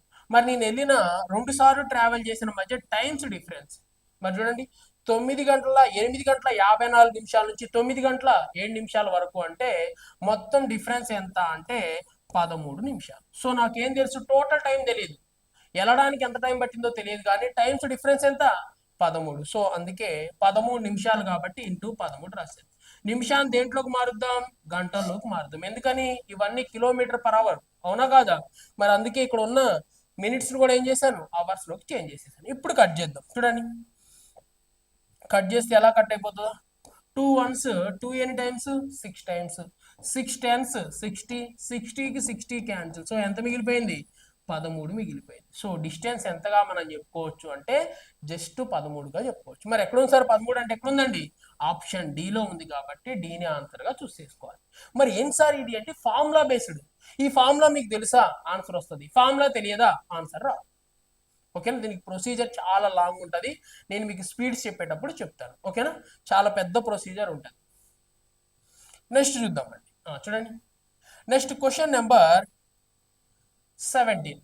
సో చూడండి ఏమంటున్నాడు, divide A number by 36 and 7 remains, okay, and the remainder by the dividing the same number by 9, okay, how much will the remainder gets. చూడండి ఏమంటున్నాడు, ఒక సంఖ్యను 36తో విభజించినప్పుడు 7 మిగిలి ఉంటుంది. ఓకే, అదే సంఖ్యను 9తో విభజించిన తర్వాత మిగిలేది ఎంత అంటున్నాడు. మరి దీనికోసం చాలా మంది షార్ట్ కట్స్ యూజ్ చేయరండి. చూడండి, ఒక నెంబర్ని డివిజన్ చేస్తే ఎంత మిగిలింది, 7 మిగిలింది. సో ఇప్పుడు అదే నెంబర్ దేంతో డివిజన్ చేయాలి, 9తో డివిజన్ చేయాలి. అప్పుడు ఏం చేస్తారు అంటే 7ని 9తో డివిజన్ చేద్దాం. మరి 9 టేబుల్లో 7 వస్తుందా, రాదు. సో ఎంత మిగిలిపోయింది అంటే 7ఏ మిగిలిపోయింది. సో ఆన్సర్ ఏంటండి, 7ని ఆన్సర్గా తీసేసుకుంటారు. ఇది ఏంటి అంటే షార్ట్. మరి దీనికన్నా ముందు మీకు ఏం తెలియాలి, ప్రొసీజర్ తెలియాలి. ఏంటి సార్ ప్రొసీజర్ అంటే, చూడండి, ఒక సంఖ్యను 36తో విభజించినప్పుడు అంటే ఒక సంఖ్య ఏదో ఉంది, అది తెలుసా, తెలియదు. ఆ సంఖ్యను దేంతో భాగించాము, 36తో భాగించాము. 36తో భాగిస్తే శేషం ఎంత వచ్చిందంట, 7. సో ఇక్కడ ఎంత ఉందో తెలియదు, బట్ రిమైండర్ ఎంత వచ్చింది, 7 వచ్చింది. ఇది వాడు చెప్తుంది. సో ఒక నెంబర్ ఉంది, ఆ నెంబర్ ఎంతో తెలియదు, ఆ నెంబర్ నేను ఓకేనా డివిజన్ చేశాను. డివిజన్ చేస్తే రిమైండర్ ఎంత వచ్చింది, 7 వచ్చింది అని చెప్తున్నాను. సో అయితే మనం ఆల్రెడీ ఒక విషయం మాట్లాడుకున్నాం. ఏమైనా మాట్లాడుకున్నాం, చూడండి ఇక్కడ ఎక్స్ వాల్యూ కావాలి, దీన్ని విభాజ్యం అంటాం. మరి విభాజ్యం కావాలంటే ఏం చేయాలని చెప్పాం, ఈ రెండింటిని ఇంటూ చేసి దీన్ని ప్లస్ చేస్తే వస్తుందని మనం చెప్పుకున్నాం.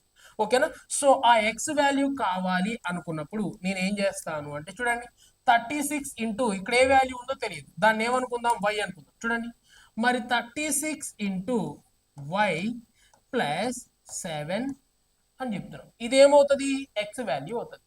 మరి ఇక్కడ వై ప్లేస్ లో 1 తీసుకున్నాడా, తీసుకొని ఉండొచ్చు. 2 తీసుకున్నాడా, తెలియదు. 3 తీసుకున్నాడా, తెలియదు. 4 తీసుకున్నాడా, తెలియదు. కానీ ఏదో వాడి ఇష్టం వచ్చిన నెంబర్ తీసుకుంటాడు, అంతే కదా. ఇక్కడ ఏం తీసుకున్నాడో మనకు తెలియదు.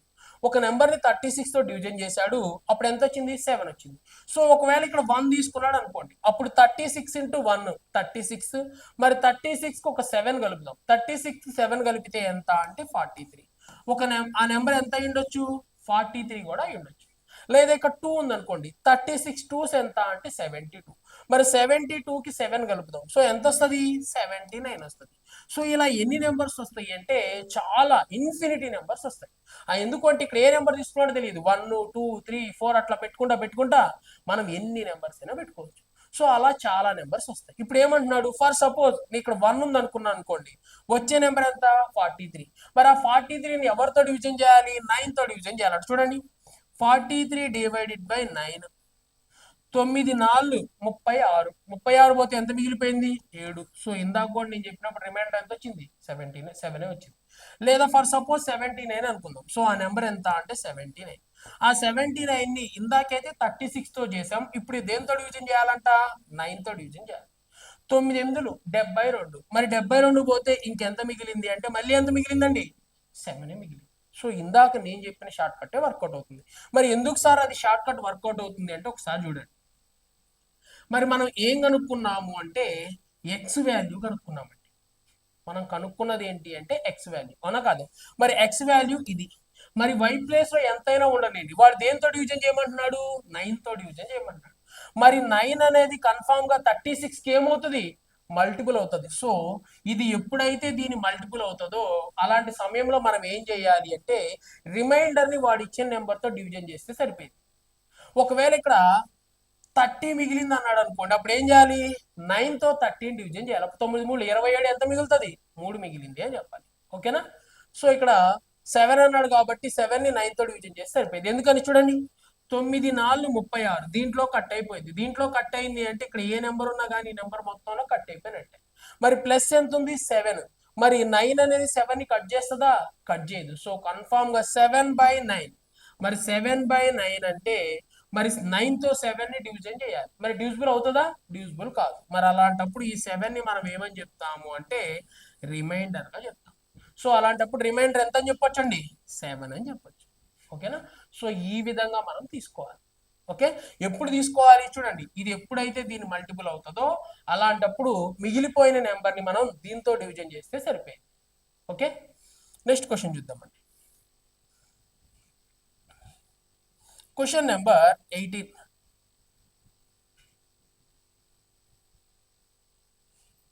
మరి దీనికి కూడా ఏంటి ప్రొసీజర్? నో ప్రొసీజర్, జస్ట్ దీనికి షార్ట్ కట్ ఉంటుంది. ఆ షార్ట్ కట్ యూజ్ చేస్తే ఆన్సర్ వచ్చేస్తుంది.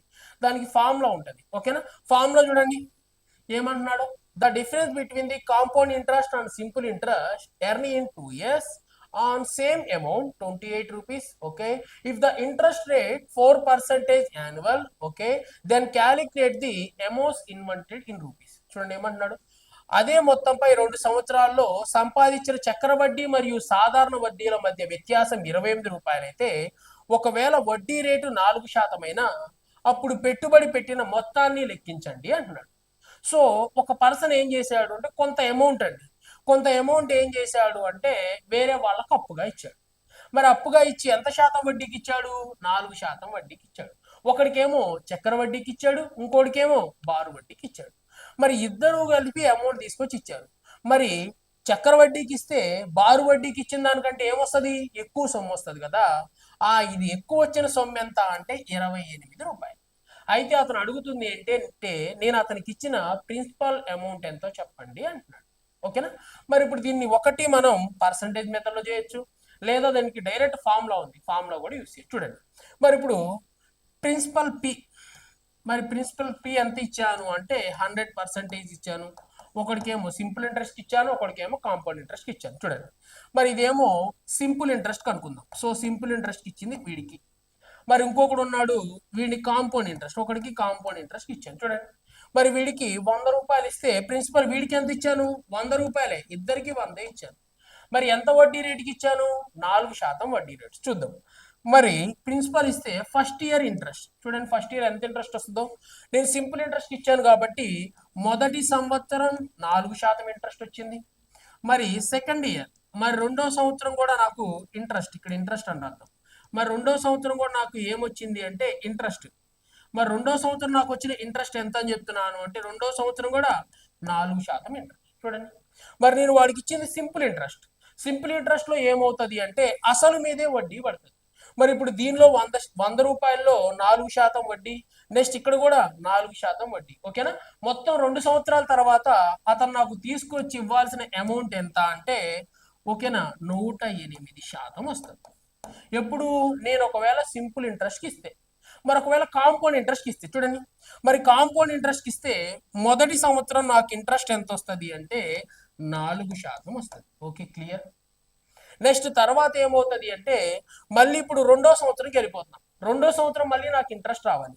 మరి అసలు మీద ఎంత వస్తుంది? 4% కదా. సో 4% వస్తుంది. అయితే మరి నేను ఇందాక ఇచ్చిందేమో సింపుల్, మరి ఇప్పుడు ఇచ్చింది కాంపౌండ్ ఇంట్రెస్ట్. మరి కాంపౌండ్ ఇంట్రెస్ట్ లో వడ్డీ మీద వడ్డీ రావాలి, అవునా కాదా? మరి కాంపౌండ్ ఇంట్రెస్ట్ అంటేనే వడ్డీ మీద వడ్డీ.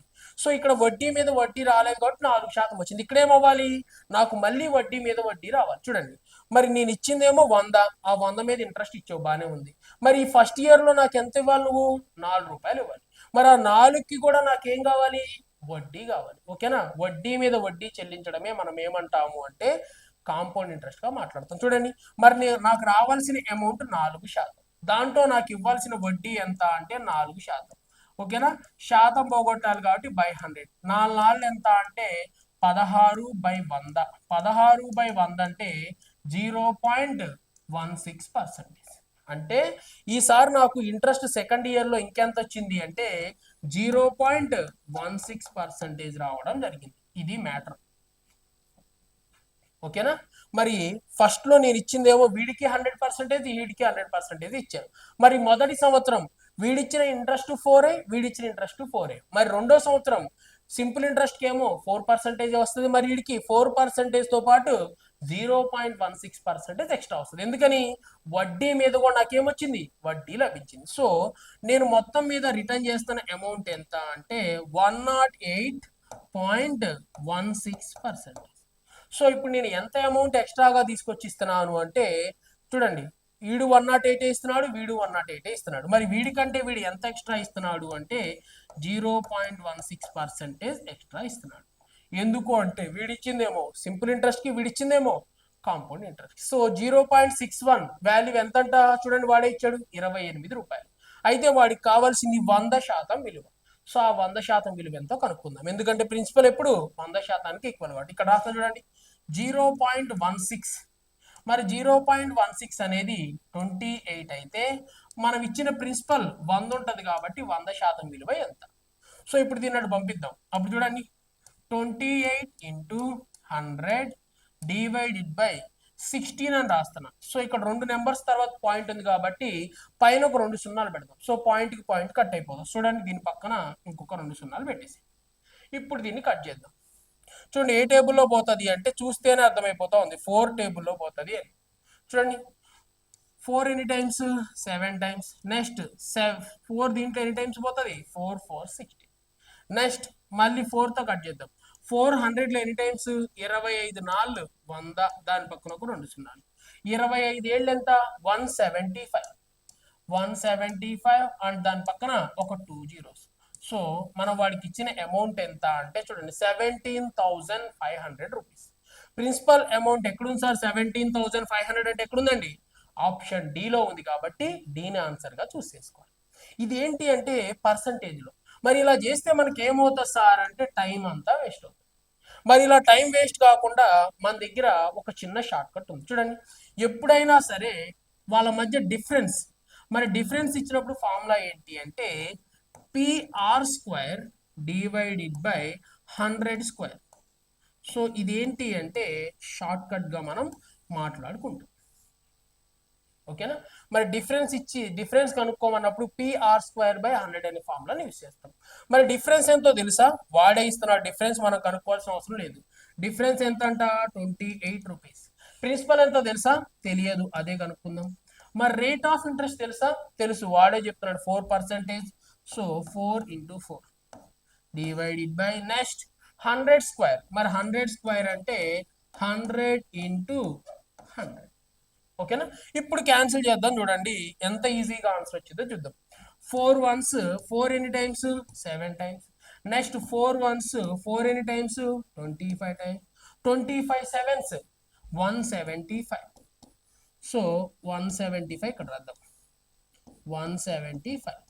సో ఈ 100 ఏం చేస్తాం, ఇక్కడ మిగిలిపోయింది కదా, అటు పంపిద్దాం. అటు పంపిస్తే ఇంటూ అయిపోతుంది. సో దాని పక్కన ఒక 2 zeros. సో ఆన్సర్ ఏం చెప్పొచ్చు అంటే 17,500 రూపీస్. మరి ఎక్కడుంది సార్ 17,500 రూపీస్ అంటే ఎక్కడుందండి, ఆప్షన్ డిలో ఉంది కాబట్టి డీని ఆన్సర్గా మనం అయితే చూస్ చేసుకోవాలి. చూడండి ఎంత ఈజీగా మనం ఆన్సర్ చేయగలిగామనేది చూడండి. ఇక్కడ మనం యూజ్ చేసింది ఏంటి అంటే ఫార్ములా. అంటే ఫార్ములాస్ కూడా మనకు ఐడియా ఉండాలి, ప్రొసీజర్ ఐడియా ఉండాలి, ఫార్ములాస్ ఐడియా ఉండాలి, షార్ట్ కట్స్ ఐడియా ఉండాలి. ఎవరికైతే ఇవన్నీ ఐడియా ఉంటాయో వాళ్ళు మాత్రమే కాంపిటీషన్లో ఉంటారు. ఓకేనా, నెక్స్ట్ వీడియోతో మళ్ళీ మనం కలుద్దాం.